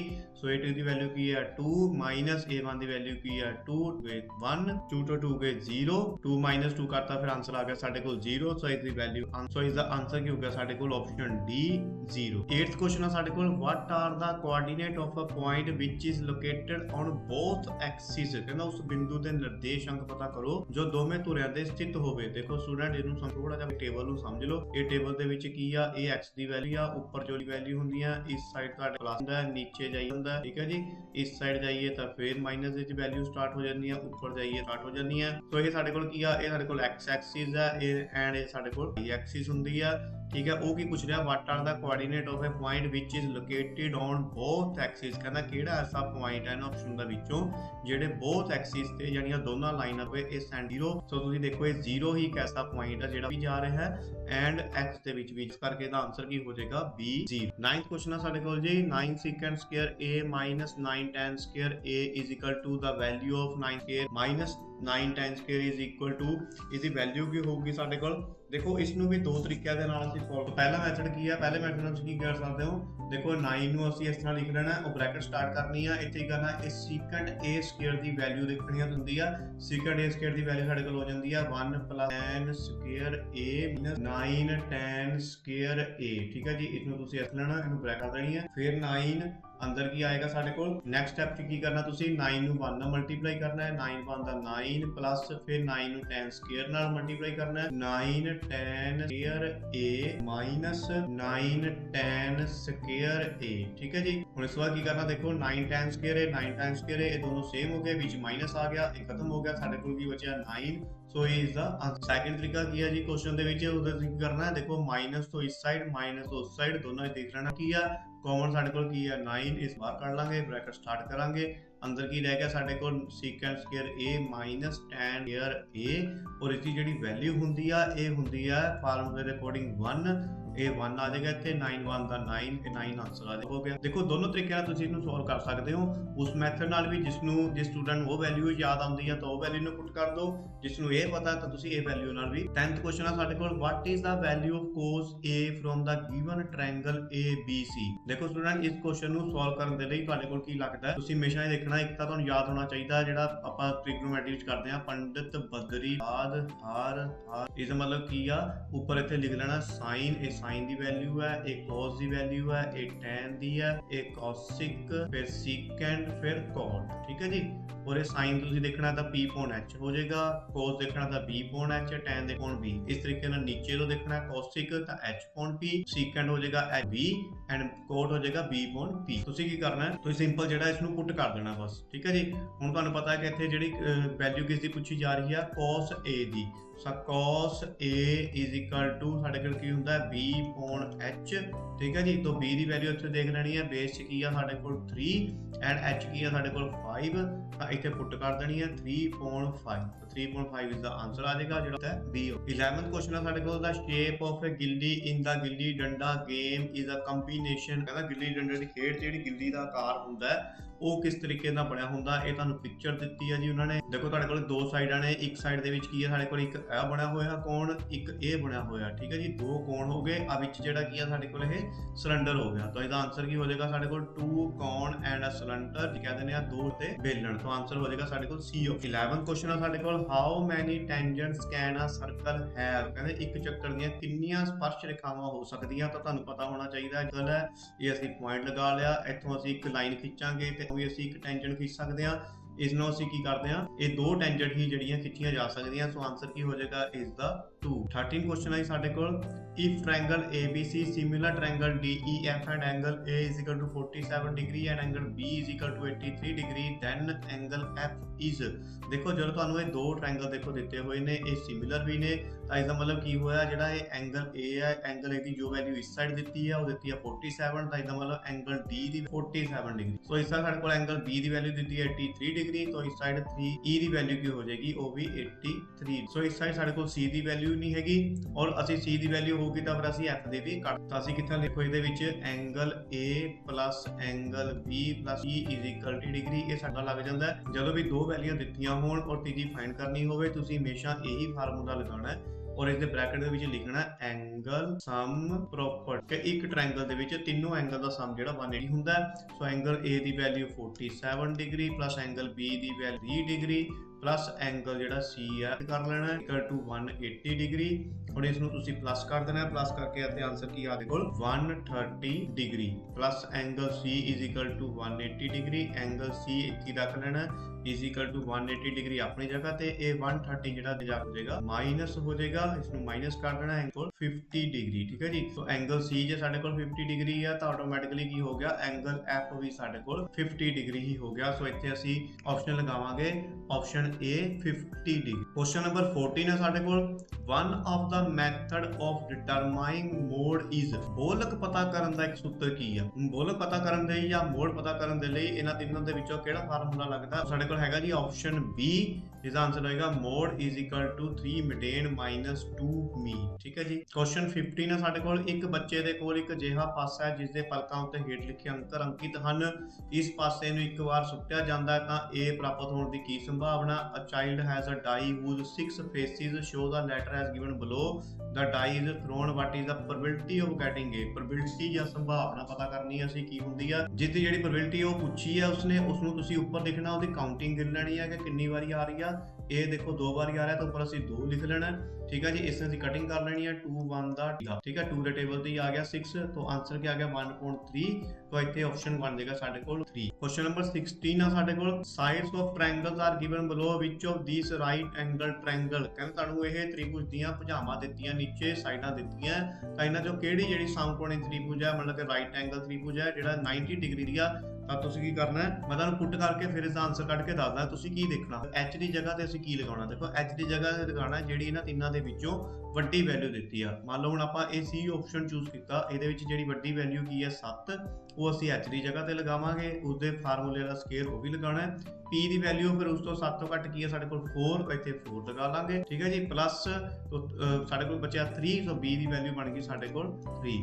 ਉਸ ਨੂੰ ਸੋਲਵ ਕਰਾਂਗੇ, 7 ਦਾ ਸਕੁਅਰ ਮੀਨ 7 ਨੂੰ 7 ਨਾਲ ਮਲਟੀਪਲਾਈ ਕੀਤਾ, ਆਨਸਰ ਆਇਆ 49, 4 4 ਦਾ 16 ਪਲੱਸ 3 3 ਦਾ 9, 49 ਇਜ਼ ਇਕੁਅਲ ਟੂ 25। ਹੁਣ ਦੇਖਣਾ ਕੀ ਹੁੰਦਾ ਹੈ ਕਿ ਇਹ ਦੋਨੋਂ ਪਾਸੇ ਜੋ ਵੀ ਵੈਲਿਊ ਆਊਗੀ, ਜੇ ਇੱਧਰ 49 ਹੈ ਤਾਂ ਦੂਜੀ ਸਾਈਡ ਵੀ 49 ਹੀ ਆਣੀ ਚਾਹੀਦੀ ਹੈ, ਤਾਂ ਇਹ ਅਸੀਂ ਮੰਨਾਂਗੇ ਕਿ ਰਾਈਟ ਐਂਗਲ ਟ੍ਰਾਇੰਗਲ ਹੈ। ਹੁਣ ਅਸੀਂ ਕੀ ਕਰਾਂਗੇ, ਇਸ ਵਾਰ ਥੋੜੀ ਜੀ ਹੋਰ ਵੱਡੀ ਵੈਲਿਊ ਲੈ ਕੇ ਦੇਖਣੀ ਆ। ਦੇਖੋ ਆਨਸਰ ਮੈਂ ਤੁਹਾਨੂੰ ਡਾਇਰੈਕਟ ਵੀ ਦੱਸ ਸਕਦਾ ਵੀ ਕਿਹੜਾ ਆਨਸਰ ਹੈ, ਪਰ ਦੇਖੋ ਮੈਂ ਤੁਹਾਨੂੰ ਇੱਕ ਕਰਨ ਦਾ ਤਰੀਕਾ ਦੱਸ ਰਿਹਾ। ਹੁਣ ਉਹ ਤਰੀਕੇ ਨਾਲ ਤੁਸੀਂ ਚੱਲੋਗੇ, ਫਿਰ ਤੁਹਾਡਾ ਜਿਹੜਾ ਕੁਐਸਚਨ ਹੈ ਉਹ ਜਲਦੀ ਤੁਹਾਨੂੰ ਸਮਝ ਆ ਜਾਏ, ਔਰ ਤੁਹਾਨੂੰ ਜੇ ਇਹਦੇ ਨਾਲ ਦਾ ਕੋਈ ਕੁਐਸਚਨ ਆ ਵੀ ਜਾਂਦਾ ਤਾਂ ਉਸ ਨੂੰ ਇਸ ਤਰੀਕੇ ਨਾਲ ਈਜ਼ੀ ਤਰੀਕੇ ਨਾਲ ਸੋਲਵ ਕਰ ਲਓਗੇ। ਇਹ ਇਕੱਲੇ ਪ੍ਰੀ ਬੋਰਡ ਦਾ ਅਸੀਂ ਕੰਮ ਨਹੀਂ ਕੱਢਣਾ, ਅਸੀਂ ਬੋਰਡ ਦੇ ਪੇਪਰ ਦੀ ਹੀ ਤਿਆਰੀ ਕਰਨੀ ਆ। ਪ੍ਰੀ ਬੋਰਡ ਦਾ ਮਤਲਬ ਕੀ ਆ, ਜਿਹੜੇ ਬੋਰਡ ਦੇ ਪੇਪਰ 'ਚ ਬੈਠਣਾ ਆਪਾਂ ਉਹਦੀ ਤਿਆਰੀ ਕਰ ਰਹੇ ਹਾਂ। ਦੇਖੋ ਕੋਈ ਵੀ ਯੂਟਿਊਬਰ ਜਿਹੜਾ ਹੈਗਾ, ਉਹ ਜਦੋਂ ਕੋਈ ਕੁਐਸਚਨ ਤੁਹਾਨੂੰ ਦੱਸ ਦਿੰਦਾ ਨਾ, ਤਾਂ ਤੁਸੀਂ ਕੀ ਕਰਦੇ ਹੋ, ਉਹ ਕੁਐਸਚਨਾਂ ਨੂੰ ਫਟਾਫਟ ਮਤਲਬ ਕਿ ਉਹਦੇ ਆਨਸਰ ਰੱਟ ਕੇ ਪੇਪਰ ਦੇ ਵਿੱਚ ਫਟਾਫਟ ਆਨਸਰ ਟਿਕ ਕਰਨ ਦੀ ਕਰ, ਪਰ ਇਹ ਤੁਹਾਡੀ ਗਲਤ ਗੱਲ ਹੈ। ਤੁਸੀਂ ਕੀ ਕਰਨਾ, ਇਹਨਾਂ ਕੁਐਸਚਨਾਂ ਨੂੰ ਚੰਗੀ ਤਰ੍ਹਾਂ ਸਮਝਿਆ ਕਰੋ। ਜੇ ਉਸਦੇ ਨਾਲ ਦਾ ਕੁਐਸਚਨ ਤੁਹਾਡੇ ਕੋਲ ਆ ਜਾਂਦਾ ਹੈ, ਕੋਈ ਬਦਲ ਕੇ ਵੀ ਆ ਜਾਏ, ਤਾਂ ਤੁਸੀਂ ਕੁਐਸਚਨ ਨੂੰ ਅਟੈਂਪਟ ਕਰ ਸਕੋ। ਤੁਸੀਂ ਇਸ ਕਲਾਸ ਨੂੰ ਪਾਸ ਨਹੀਂ ਕਰਨਾ, ਤੁਸੀਂ ਇਸ ਕਲਾਸ ਦੇ ਵਿੱਚ ਨੰਬਰ ਲੈਣੇ ਆ, ਜਿੰਨੇ ਵੱਧ ਤੋਂ ਵੱਧ ਨੰਬਰ ਹੋ ਸਕਦੇ ਆ ਤੁਸੀਂ ਉਹ ਲਗਾਉਣੇ ਆ। ਠੀਕ ਹੈ, ਤਾਂ ਜੋ ਤੁਹਾਡਾ ਫਿਊਚਰ ਸੇਵ ਹੋਵੇ, ਨਾ ਕਿ ਤੁਸੀਂ ਇਸ ਕਲਾਸ ਨੂੰ ਕੱਢਣ ਦਾ ਕੰਮ ਕਰਨਾ, ਤੁਸੀਂ ਆਪਣਾ ਫਿਊਚਰ ਸੇਵ ਕਰਨਾ ਤੁਹਾਡੀ 10th ਕਲਾਸ। ਠੀਕ ਹੈ ਨਾ। ਸੋ ਇੱਥੇ ਹੀ ਕਰਾਂਗੇ ਅਸੀਂ। ਸੋ ਇਹਦੇ ਇਸ ਆਪਸ਼ਨ ਦੇ ਵਿੱਚ ਸਭ ਤੋਂ ਵੱਡੀ ਵੈਲਿਊ 14, ਸੋ H ਦੀ ਜਗ੍ਹਾ ਅਸੀਂ ਲਗਾਵਾਂਗੇ ਦਾ ਸਕੁਅਰ। ਸੋ P ਦੀ ਵੈਲਿਊ ਫਿਰ 12, ਉਸ ਤੋਂ ਛੋਟਾ, ਪਲੱਸ B ਦੀ ਵੈਲਿਊ 8। ਠੀਕ ਹੈ ਜੀ। ਹੁਣ ਇਸ ਨੂੰ ਅਸੀਂ ਸੋਲਵ ਕਰ ਲਾਂਗੇ, ਇਸ ਦਾ ਆਨਸਰ ਆ ਜਾਏਗਾ ਸਾਡੇ ਕੋਲ 196, 12 12 44 ਪਲੱਸ 34, 196 ਇਜ਼ ਇਕੁਅਲ ਟੂ, ਇਹ ਦੋਨਾਂ ਨੂੰ ਪਲੱਸ ਕਰਾਂਗੇ, ਆਨਸਰ ਆਏਗਾ ਸਾਡੇ ਕੋਲ 208। ਠੀਕ ਆ। ਹੁਣ ਇਹ ਵੀ ਜਿਹੜੀ ਵੈਲਿਊ ਹੈਗੀ ਆ ਉਹ ਸੇਮ ਨਹੀਂ ਆਈਆਂ, ਸੋ ਇਸ ਕਰਕੇ ਇਹ ਵੀ ਸਾਡੇ ਕੋਲ ਜਿਹੜਾ ਰਾਈਟ ਟ੍ਰਾਇੰਗਲ नहीं है। ਹੁਣ ਨੈਕਸਟ ਅਸੀਂ ਦੇਖ ਲੈਂਦੇ ਆ ਉਹਦੇ ਵਿੱਚ ਕੀ ਆ। ਹੁਣ ਨੈਕਸਟ ਅਸੀਂ ਦੇਖ ਲੈਂਦੇ ਜੀ, ਅਸੀਂ ਆਪਸ਼ਨ ਲੈ ਲੈਂਦੇ ਆ ਵਾਲੀ B ਵਾਲੀ। ਇੱਥੇ ਪੁੱਟ ਕਰਦੇ ਆ ਅਸੀਂ 34 ਉਸਦਾ ਸਕੁਅਰ इज इक्वल टू 30 ਦਾ ਸਕੁਅਰ ਪਲੱਸ 3 ਦਾ। ਠੀਕ ਹੈ ਜੀ, 34 ਨੂੰ 34 ਨਾਲ ਮਲਟੀਪਲਾਈ ਕੀਤਾ ਤਾਂ ਆਨਸਰ ਆ ਜਾਏਗਾ ਸਾਡੇ ਕੋਲ 1156। ਠੀਕ ਹੈ ਜੀ, 30 ਨੂੰ 30 ਨਾਲ ਕੀਤਾ ਤਾਂ 900 ਪਲੱਸ 60 ਨੂੰ 60 ਨਾਲ ਕੀਤਾ ਤਾਂ ਆਨਸਰ ਆ ਗਿਆ ਸਾਡੇ 56। ਠੀਕ ਹੈ ਜੀ, ਹੁਣ ਇਸ ਨੂੰ ਅਸੀਂ ਪਲੱਸ ਕਰ ਦਾਂਗੇ 900 ਪਲੱਸ 25 ਪਲੱਸ ਕੀਤਾ ਤਾਂ ਆਨਸਰ ਆ ਗਿਆ ਸਾਡੇ ਕੋਲ 1156। ਦੇਖੋ ਜੋ ਇਸ ਸਾਈਡ ਵੈਲਿਊ ਆਈ ਉਹੀ ਇਸ ਸਾਈਡ ਆ ਗਈ। ਠੀਕ ਹੈ, ਹੁਣ ਇਟ ਮੀਨਸ ਇਹ ਸਾਡੇ ਕੋਲ ਰਾਈਟ ਹੈ। ਸੋ ਰਾਈਟ ਆਨਸਰ ਕੀ ਹੈ ਸਾਡੇ ਕੋਲ ਆਪਸ਼ਨ B। ਨੈਕਸਟ ਆਈ ਸਾਡੇ ਕੋਲ ਟਰੂ ਫਾਲਸ ਸਟਾਰਟ ਹੋ ਜਾਂਦੇ ਨੇ। ਟਰੂ ਫਾਲਸ ਦੇ ਵਿੱਚ ਸਭ ਤੋਂ ਪਹਿਲਾ ਕੁਐਸਚਨ ਹੈ ਜੀ, the graph of a line y is equal to -5 never meet the x ਹੈ। ਕਹਿੰਦਾ ਜਿਹੜਾ y is equal to 5 ਆ, ਇਹ ਜਿਹੜੀ ਸਮੀਕਰਨ ਹੈ, ਇਹ ਜਿਹੜੀ ਲਾਈਨ ਹੈ, ਕੀ ਇਹ x ਦੂਰੇ ਨੂੰ ਕਦੇ ਨਹੀਂ ਕੱਟਦਾ। ਅਸੀਂ ਇਹ ਦੇਣਾ ਕਿ ਸਹੀ ਹੈ ਜਾਂ ਗਲਤ ਹੈ, ਟਰੂ ਹੈ ਜਾਂ ਫਾਲਸ ਹੈ। ਤਾਂ ਦੇਖੋ ਸਾਡੇ ਸਟੂਡੈਂਟ ਇੱਥੇ ਤੁਹਾਨੂੰ ਇੱਕ ਗ੍ਰਾਫ ਮੈਂ ਉਹਦੇ ਵਿੱਚ ਕੀ ਆ y is equal to -5। -5 ਕਿੱਥੇ ਆ ਰਿਹਾ, ਇਹ y ਵਾਲੀ ਲਾਈਨ ਹੈ ਜੀ -5। ਹੁਣ ਅਸੀਂ ਦੇਖਣਾ ਇਹ ਕੀ ਕਹਿ ਰਿਹਾ ਕਿ ਇਹ x ਐਕਸਿਸ ਤੇ ਕੱਟਦਾ, x ਐਕਸਿਸ ਤੇ ਤਾਂ ਲਾਈਨ ਹੀ ਨਹੀਂ ਆਉਂਦੀ ਆ ਵਾਲੀ, ਇਹ ਕਿੱਥੇ ਆਉਂਦੀ ਆ y ਤੇ ਆਉਂਦੀ। ਜਿੱਥੇ ਅਸੀਂ ਪੁਆਇੰਟ ਬਣਾ ਕੇ ਅਸੀਂ ਲਾਈਨ ਬਣਾਵਾਂਗੇ ਵੀ ਤਾਂ ਕੀ ਬਣੇਗੀ ਇਸ ਤਰ੍ਹਾਂ ਬਣ। ਠੀਕ ਹੈ ਜੀ, ਤਾਂ ਇਸ ਕਰਕੇ ਇਹਦਾ ਆਨਸਰ ਹੋ ਜਾਏਗਾ ਟਰੂ। ਇੱਥੇ ਤੁਸੀਂ ਸਟੂਡੈਂਟ ਕੁਐਸਚਨ ਨੂੰ ਧਿਆਨ ਨਾਲ ਸਮਝਣਾ ਹੈ, ਉਹ ਪੁੱਛ ਕੀ ਰਿਹਾ। ਹੁਣ ਕਈ ਸਟੂਡੈਂਟ ਇੱਥੇ ਕਹਿ ਦੇਣਗੇ ਫਾਲਸ ਵੀ ਹਾਂਜੀ ਇੱਥੇ ਤੇ ਕੱਟਦਾ ਨਹੀਂ, ਫਾਲਸ ਲਗਾ ਦਿਓ। ਪਰ ਫਾਲਸ ਨਹੀਂ, ਉਹ ਪਹਿਲਾਂ ਹੀ ਕਹਿ ਰਿਹਾ ਵੀ ਕਦੇ ਨਹੀਂ ਕੱਟਦਾ। ਜੋ ਗੱਲ ਕਹਿ ਰਿਹਾ ਦੇਖੋ ਉਹਦਾ ਆਨਸਰ ਕੀ ਹੋ ਜਾਏਗਾ ਸਹੀ, ਵੀ ਹਾਂ ਠੀਕ ਹੈ, ਤੁਸੀਂ ਜੋ ਕਹਿ ਰਹੇ ਹੋ ਉਹ ਠੀਕ ਕਹਿ ਰਹੇ ਹੋ। ਸੋ ਸੈਕਿੰਡ ਕੀ ਆ, x3 plus 2x square is equal to 5 ਇੱਕ ਦੋ ਘਾਤੀ ਸਮੀਕਰਨ ਮੀਨਸ ਕੁਆਡਰੀ ਇਕੁਏਸ਼ਨ ਹੈ ਜਾਂ ਨਹੀਂ ਹੈ। तो इस तरह से देखना क्वाड्रिकेशन ਦੇ ਵਿੱਚ ਕੀ ਹੁੰਦਾ ਸਾਡੇ ਕੋਲ ਤੁਹਾਨੂੰ ਪਤਾ ਹੋਣਾ ਚਾਹੀਦਾ ax² + bx + c ਉਹਦੀ ਜਿਹੜੀ ਪਾਵਰ ਹੈ ਹਮੇਸ਼ਾ 2 ਹੁੰਦੀ ਹੈ ਕੁਆਡਰਿਕੇਸ਼ਨ ਦੇ ਵਿੱਚ। ਸੋ ਇੱਥੇ ਪਾਵਰ ਕੀ ਹੈ 3, ਸੋ ਇਹ ਕੀ ਹੋ ਜਾਏਗਾ ਫਾਲਸ। ਸੋ 3 ਦੇ ਵਿੱਚ ਆ ਥਰਡ ਕੁਐਸਚਨ ਕੀ ਆ ਦਿੱਤੀ ਲੜੀ ਦਾ ਸੀਰੀਜ਼ ਜਿਹੜੀ ਆ ਤੁਹਾਨੂੰ ਦਿੱਤੀ ਹੋਈ ਆ ਜਿਹੜੀ ਕੀ ਇਹ AP ਹੈ। ਹੁਣ ਤੁਹਾਨੂੰ ਪਤਾ ਜਿਹੜੀ AP ਹੁੰਦੀ ਆ ਮੰਨ ਲਓ 4 6 8 ਉਸ ਦੇ ਵਿੱਚ ਜਿਹੜੀ डिफरेंस ਹੁੰਦਾ ਹੈ ਉਹ ਇਕੁਅਲ ਹੁੰਦਾ ਹੈ। ਹੁਣ ਇਹ 4 ਦੇ ਵਿੱਚ 6 ਦੇ ਵਿੱਚ 2 ਦਾ ਡਿਫਰੈਂਸ ਹੈ, 6 ਔਰ 8 ਚ ਫਿਰ 2 ਦਾ ਡਿਫਰੈਂਸ ਹੈ, ਜਿਹੜਾ ਡਿਫਰੈਂਸ ਉਹ ਇਕੁਅਲ ਹੁੰਦਾ ਹੈ। ਪਰ ਇਸ ਦੇ ਵਿੱਚ ਕੀ ਹੈ 1 1 1 2 2 2 ਇਸ ਤਰ੍ਹਾਂ ਬਣਾ ਕੇ ਦਿੱਤੀ ਆ। ठीक है ना जी। सो इसका आंसर की हो जाएगा साडे कोल फॉल्स, ए AP नहीं है। क्वेश्चन नंबर 4 है the coordinate of any point lies on x axis is A0। कहना ਜਿਹੜਾ ਉਹੀ ਆ ਤੁਹਾਨੂੰ ਗ੍ਰਾਫ ਦਿੱਤਾ ਹੋਇਆ ਦੇਖੋ ਬਣਾ ਕੇ the coordinate of any point lies on x axis is A0। ਸੋ ਇਹਦਾ ਕੀ ਦੇਖਣਾ ਜਿਹੜੇ ਕਿਸੇ ਵੀ ਪੁਆਇੰਟ ਦੇ ਜਿਹੜੇ ਕੋਆਰਡੀਨੇਟ ਨੇ ਉਹ x axis ਤੇ ਜਿਹੜਾ ਕੱਟਦੇ ਨੇ ਤਾਂ ਕੀ ਹੁੰਦਾ A0 ਹੁੰਦਾ। ਦੇਖੋ ਇਹ ਸੈਂਟਰ ਆ ਠੀਕ ਹੈ, x axis ਜਦੋਂ ਕੱਟਣਗੇ ਤਾਂ ਉਹਦਾ ਕੀ ਬਣੇਗਾ 0 0 ਬਣਦਾ। ਠੀਕ ਹੈ, ਜਾਂ 0 0 ਲਿਖਾਂਗੇ ਆਪਾਂ ਜਾਂ ਕੀ ਲਿਖਦੇ ਹਾਂ ਅਸੀਂ x, 0 ਠੀਕ ਹੈ, ਪਰ ਇੱਥੇ ਕੀ ਲਿਖਿਆ A0। ਸੋ ਇਹ ਕੀ ਹੋ ਗਿਆ ਫਾਲਸ, ਦਾ ਆਨਸਰ ਕੀ ਹੋ ਜਾਏਗਾ ਜੀ ਫਾਲਸ। ਫਿਫਥ ਕੁਐਸਚਨ ਹੈ ਸਾਡੇ ਕੋਲ tan A ਦਾ ਮੁੱਲ ਕੀ ਹੋਏਗਾ। ਕਹਿੰਦਾ the value of tan is always less than 1।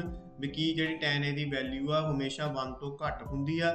ਹੁਣ ਦੇਖੋ ਤੁਹਾਨੂੰ ਇੱਥੇ ਪਤਾ ਹੋਣਾ ਚਾਹੀਦਾ ਕਿ ਜਿਹੜੀ tan ਦੀ ਵੈਲਿਊ ਆ ਉਹ ਹਮੇਸ਼ਾ ਇੱਥੇ ਕੁਐਸਚਨ ਪੁੱਛਦਾ ਸਾਡੇ ਕੋਲ the value of tan A is always less than 1 ਕਿ ਜਿਹੜੀ tan ਦੀ ਵੈਲਿਊ ਆ 1 ਤੋਂ ਘੱਟ ਹੁੰਦੀ ਆ। ਨਹੀਂ ਜੀ ਇਸ ਹੈ ਠੀਕ ਹੈ, ਕਿਉਂਕਿ ਜਿਹੜੀ tan ਦੀ ਵੈਲਿਊ ਹੁੰਦੀ ਆ ਉਹ 30 ਡਿਗਰੀ ਵੀ ਹੁੰਦੀ ਆ, tan ਵੀ ਅਸੀਂ ਦੇਖਦੇ ਆ ਠੀਕ ਹੈ। ਸੋ ਇਸ ਕਰਕੇ ਜਿਹੜੀ ਇਹਦੀ ਵੈਲਿਊ ਹੈ ਉਹ ਫਾਲਸ ਹੋਏ ਕਹਿ ਰਹੇ ਨੇ। ਸੋ ਇਸ ਕਰਕੇ ਇਹਦਾ ਆਨਸਰ ਕੀ ਹੋ ਜਾਏਗਾ ਫਾਲਸ। ਸਿਕਸਥ ਕੁਐਸਚਨ ਹੈ ਸਾਡੇ ਕੋਲ when one solid is melted and recasted into another solid B। ਕਹਿੰਦੇ ਜਦੋਂ ਕਿਸੇ ਠੋਸ ਨੂੰ ਚੀਜ਼ ਨੂੰ ਪਿਘਲਾ ਕੇ B ਦੇ ਜਾਂ ਦੂਜੇ ਉਸਦੇ ਰੂਪ ਵਿੱਚ ਪਰਿਵਰਤਿਤ ਕੀਤਾ then the volume of solid A and solid B are equal। ਤਾਂ ਕਹਿੰਦੇ ਜਿਹੜੀ ਦੋਨੋਂ ਚੀਜ਼ਾਂ ਨੇ ਕੀ ਉਹਨਾਂ ਦਾ ਵੋਲਿਊਮ ਜਿਹੜਾ ਇਕੁਅਲ ਹੋ ਜਾਏਗਾ, ਉਹਨਾਂ ਦਾ ਹੋਏਗਾ ਯੈਸ। ਇਸ ਦਾ ਆਨਸਰ ਕੀ ਹੋ ਜਾਏਗਾ ਟਰੂ, ਕਿਉਂਕਿ ਜਦੋਂ ਵੀ ਕੋਈ ਕੁਐਸਚਨ ਆਉਂਦਾ ਮੈਲਟਡ ਵਾਲਾ और ਉਹਨੂੰ ਇਹ ਪੁੱਛਿਆ ਜਾਂਦਾ ਕਿ ਤੁਹਾਡੇ ਕੋਲ ਉਹਦਾ ਜਿਹੜਾ ਵੋਲਿਊਮ ਇਕੁਅਲ ਹੁੰਦਾ ਤਾਂ ਹਮੇਸ਼ਾ ਆਨਸਰ ਨਾ ਟਰੂ ਦੇਣਾ। 7th ਕੁਐਸਚਨ ਆ ਸਾਡੇ ਕੋਲ the probability of impossible event is 1। ਕਹਿੰਦੇ ਕੀ ਜਿਹੜੀ probability of impossible event means ਕੀ ਆ ਜਿਹੜੀ ਕਦੇ ਵੀ ਨਹੀਂ ਹੋਇਆ ਠੀਕ ਹੈ, ਤਾਂ ਉਸ ਦੀ probability ਸੰਭਾਵਨਾ ਕੀ ਹੋਏਗੀ ਤਾਂ ਡੈਸ਼ 1 ਨਹੀਂ ਜੀ, ਉਸਦੀ ਸੰਭਾਵਨਾ ਇਹ ਜਿਹੜਾ ਆਨਸਰ ਦੇ ਰਿਹਾ ਉਹ ਫਾਲਸ ਹੈ ਕਿਉਂਕਿ ਉਸਦੀ ਸੰਭਾਵਨਾ ਜਿਹੜੀ ਆ ਉਹ 0 ਹੁੰਦੀ ਆ ਕਿਉਂਕਿ ਜਿਹੜੀ ਹੋਈ ਨਹੀਂ ਚੀਜ਼ ਇੰਪੋਸੀਬਲ ਆ ਤਾਂ ਉਹਦਾ ਆਨਸਰ ਕੀ ਹੋਏਗਾ 0 ਹੀ ਹੋਏਗਾ। 8th ਕੁਐਸਚਨ ਆ ਸਾਡੇ ਕੋਲ only one tangent can be drawn from an external point of a circle to the circle। ਕਿਸੇ ਚੱਕਰ ਦੇ ਕਿਸੇ ਬਾਹਰੀ ਬਿੰਦੂ ਤੋਂ ਚੱਕਰ ਤੇ ਸਿਰਫ ਇੱਕ ਸਪਰਸ਼ ਰੇਖਾ ਖਿੱਚੀ ਜਾ ਸਕਦੀ ਹੈ। ਦੇਖੋ ਇਹ ਸਾਡੇ ਕੋਲ ਕਲ ਹੈ, ਇਹ ਸਾਡੇ ਕੋਲ ਐਕਸਟਰਨਲ ਪੁਆਇੰਟ ਹੈ। ਇਹ ਇੱਥੇ ਜਿਹੜੀ ਟੈਂਜੈਂਟ ਅਸੀਂ ਜਦੋਂ ਮੈਂ ਪਹਿਲਾਂ ਵੀ ਤੁਹਾਨੂੰ ਦੱਸਿਆ ਸੀ ਕੁਐਸਚਨ 'ਚ ਉੱਥੇ ਕੀ ਕਰਦੇ ਅਸੀਂ ਦੋ ਜਿਹੜੀ ਟੈਂਜੈਂਟ ਆ ਉਹ ਖਿੱਚ ਸਕਦੇ ਹਾਂ। तो ਇੱਥੇ ਹੀ ਕਹਿ ਰਿਹਾ ਕਿ ਇੱਕ ਸਪਰਸ਼ ਰੇਖਾ ਖਿੱਚੀ ਜਾ ਸਕਦੀ ਹੈ। ਇਹ ਹੈ क्योंकि इत्थे दो स्पर्श रेखावां ਜਾਂ दो टेंजेंट ਜਿਹੜੀਆਂ ਖਿੱਚੀਆਂ ਜਾ ਸਕਦੀਆਂ। थर्ड क्वेश्चन है ਸਾਡੇ ਕੋਲ उसदे ਵਿੱਚ फिलिंग्स दी ब्लैंक्स। तो उसदे ਵਿੱਚ पहली ब्लैंक्स ਆ ਸਾਡੇ ਕੋਲ one of the solution of the equation 2x minus y is equal to 0 ਕਿਹੜੀ ਵੈਲਿਊ ਜਿਹੜੀ ਇਹਨਾਂ ਵਿੱਚੋਂ ਪੁੱਟ ਕੀਤੀ ਜਾਏਗੀ ਉਹ ਠੀਕ ਹੋਏਗੀ ਤਾਂ ਉਹਦਾ ਸੋਲੂਸ਼ਨ ਬਣ ਕੇ ਆਏਗੀ। ਠੀਕ ਹੈ, तो ਅਸੀਂ ਕੀ ਕਰਨਾ ਸੀ ਇਹਨਾਂ ਵਿੱਚੋਂ ਪਹਿਲੀ ਵੈਲਿਊ ਅਸੀਂ ਪੁੱਟ ਕਰਕੇ ਦੇਖ ਲੈਂਦੇ ਆ। ਜਿਹੜੀ ਪਹਿਲੀ ਇੱਥੇ ਲਿਖਿਆ ਹੁੰਦਾ ਹੈ 1 ਇਹ x ਦੀ ਵੈਲਿਊ ਹੁੰਦੀ ਆ, ਔਰ ਸੈਕਿੰਡ ਨੰਬਰ ਤੇ ਹਮੇਸ਼ਾ ਜਿਹੜੀ ਉਹ y ਦੀ ਵੈਲਿਊ। ਠੀਕ ਹੈ ਜੀ, 2x y is equal to 0 ਇਸ ਦੇ ਵਿੱਚ x ਦੀ ਵੈਲਿਊ ਕਰ ਲਈ ਪਹਿਲਾਂ ਐਂਡ y ਦੀ ਵੈਲਿਊ ਕਰ ਲਈ is equal to 0 2 1 2 minus 2 is 0। ਦੇਖੋ 2 ਚੋਂ 2 ਗਿਆ 0 equal 0 ਇਹ 0 equal 0 ਹੋ ਗਿਆ, ਯਾਨੀ ਜੋ ਸਾਈਡ ਦੋਨੋਂ ਸਾਈਡਾਂ ਜਿਹੜੀਆਂ ਬਰਾਬਰ ਹੋ ਗਈਆਂ। ਤਾਂ ਇਸ ਦਾ ਮਤਲਬ ਕੀ ਹੋਇਆ ਕਿ ਇਸ ਦਾ ਜਿਹੜਾ ਸੋਲੂਸ਼ਨ ਹੋਏਗਾ ਉਹ ਇਹੀ ਆਪਸ਼ਨ ਹੋਏਗਾ 1 ਔਰ। ਠੀਕ ਹੈ ਜੀ, ਹੁਣ ਇੱਕ ਵਾਰੀ ਮੈਂ ਤੁਹਾਨੂੰ ਇਹ ਦੂਜੀ ਆਪਸ਼ਨ ਹੀ ਭਰ ਕੇ ਦਿਖਾ ਦਿੰਦਾ 2 ਔਰ 1। ਹੁਣ ਦੇਖੋ 2x minus y is equal to 0 ਜੇ ਅਸੀਂ x ਦੀ ਜਗ੍ਹਾ ਤੇ 2 ਭਰ ਦਈਏ y ਦੀ ਭਰ ਦਈਏ ਤਾਂ ਸਾਡੇ ਕੋਲ ਕੀ ਹੋਏਗਾ 2 to the 4 minus 1 0 3। ਦੇਖੋ ਇਸ ਸਾਈਡ 3 ਆ ਗਿਆ, ਇਸ ਸਾਈਡ 0 ਆ ਗਿਆ, ਇਹ ਸਾਡੇ ਕੋਲ ਗਲਤ। ਸੋ ਇਸ ਤਰੀਕੇ ਨਾਲ ਜਿਹੜੀ ਬਾਕੀ ਜਿਹੜੀ ਆਪਸ਼ਨ ਸਾਰੀਆਂ ਗਲਤ ਹੋ ਜਾਣਗੀਆਂ ਕਿਉਂਕਿ ਸਾਡੇ ਕੋਲ ਪਹਿਲੀ ਵਾਰ ਦੇ ਵਿੱਚ ਪਹਿਲੀ ਆਪਸ਼ਨ ਹੀ ਮਿਲ ਗਈ। ਸੈਕਿੰਡ ਕੁਐਸਚਨ ਹੈ ਸਾਡੇ ਕੋਲ area of circle with radius r। Area of circle the formula ਦੱਸਣਾ ਸੀ ਕੀ ਹੋਏਗਾ, ਉਹ ਕੀ ਹੁੰਦਾ ਸਾਡੇ ਕੋਲ ਪਾਈ r ਸਕੁਅਰ। ਸੋ ਇਹਦਾ ਆਨਸਰ ਹੋ ਜਾਏਗਾ ਪਾਈ r ਸਕੁਅਰ। ਥਰਡ ਹੈ ਸਾਡੇ ਕੋਲ the distance of the point 2 3 from the x axis is। ਦੇਖੋ ਸਟੂਡੈਂਟ ਇੱਥੇ ਤੁਸੀਂ ਕੀ ਕਰੋਗੇ, ਤੁਸੀਂ ਡਿਸਟੈਂਸ ਦਾ ਫਾਰਮੂਲਾ ਲਗਾਉਣ ਲੱਗ ਜਾਓਗੇ, ਪਰ ਜੇ ਤੁਸੀਂ ਇਸ ਤਰ੍ਹਾਂ ਇੱਕ ਦੋ ਨੰਬਰ ਦੇ ਵਿੱਚ ਡਿਸਟੈਂਸ ਦਾ ਫਾਰਮੂਲਾ ਲਗਾਉਣ ਲੱਗ ਗਏ ਵੱਡਾ ਫਿਰ ਤੁਸੀਂ ਕੁਐਸਚਨ ਅਟੈਂਪਟ ਨਹੀਂ ਕਰ ਸਕਦੇ। ਇਸ ਲਈ ਤੁਹਾਨੂੰ ਇੱਥੇ ਇੱਕ ਸ਼ਾਰਟ ਤਰੀਕਾ ਸਮਝਣਾ ਪੈਣਾ। ਹੁਣ x ਐਕਸਿਸ ਇਹ ਸਾਡੇ ਕੋਲ ਤੁਹਾਨੂੰ ਪਤਾ ਕਿ x ਐਕਸਿਸ ਹੈ, ਇਹ ਸਾਡੇ ਕੋਲ y ਐਕਸਿਸ ਹੈ। ਹੁਣ ਜਿਹੜੇ ਇੱਥੇ ਅਸੀਂ ਪੁਆਇੰਟ ਲਗਾ ਲਈਏ x ਦੀ ਵੈਲਿਊ ਦੇਖੋ ਸਾਡੇ ਕੋਲ ਕੀ ਹੈ 2 ਐਂਡ y ਦੀ ਵੈਲਿਊ ਕੀ ਹੈ 3। ਹੁਣੇ y ਦੀ ਵੈਲਿਊ ਕੀ ਹੈ ਸਾਡੇ ਕੋਲ ਦੇਖੋ 3। ਠੀਕ ਹੈ ਜੀ, तो ਇਹਦਾ ਮਤਲਬ ਇੱਥੋਂ ਔਰ ਇੱਥੇ ਤੱਕ ਜਾਣ ਲਈ ਕਿੰਨੇ ਸਟੈਪ ਸਾਨੂੰ ਚੱਲਣਾ ਪਿਆ, ਦੇਖੋ ਇਹ 1 2 ਐਂਡ 3। ਉਹ ਕਿੰਨੀ ਦੂਰੀ ਹੋਗੀ ਸਾਡੇ ਕੋਲ 3 ਪੁਆਇੰਟ ਦੀ। ਠੀਕ ਹੈ, ਸੋ ਇੱਥੇ ਆਨਸਰ ਕੀ ਹੋ ਜਾਏਗਾ ਸਾਡੇ ਕੋਲ 3। ਫੋਰਥ ਦਾ ਸਾਡੇ ਕੋਲ cosec square a minus 1 is equal to ਇਸ ਦਾ ਫਾਰਮੂਲਾ ਕੀ ਹੁੰਦਾ, ਇਸ ਆਪਸ਼ਨ ਦੇ ਵਿੱਚੋਂ ਇੱਥੇ ਅਸੀਂ ਲਿਖਾਂਗੇ cot square a। cot square a is the.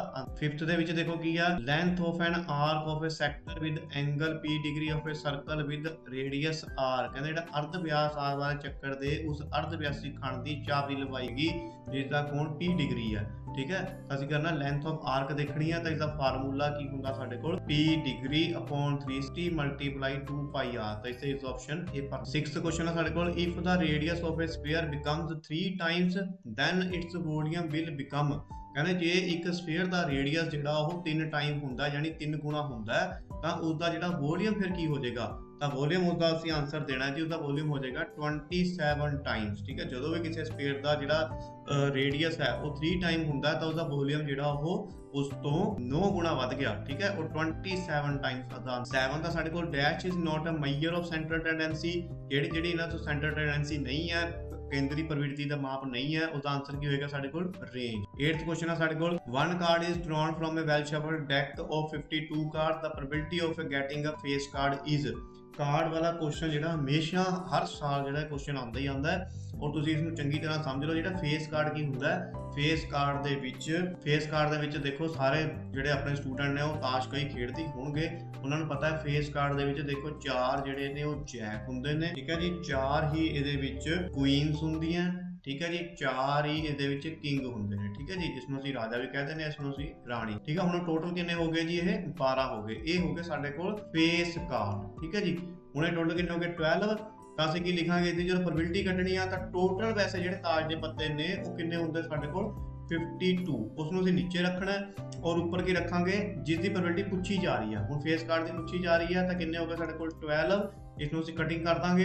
Cutting ਕਿੱਥੇ ਆਏਗੀ, ਇਹ 4 3 ਦਾ 4 ਦੇ ਟੇਬਲ 12 ਕਿੱਥੇ ਆ ਗਿਆ 3 ਦੇ ਐਂਡ 4 ਦੇ ਟੇਬਲ ਜੀ 52 ਕਿੱਥੇ ਆਇਆ 13 ਤੇ। ਠੀਕ ਹੈ ਜੀ, तो इसका आंसर की हो जाएगा साढ़े को 3/13। फोर्थ क्वेश्चन है साढ़े को फाइंड HCF।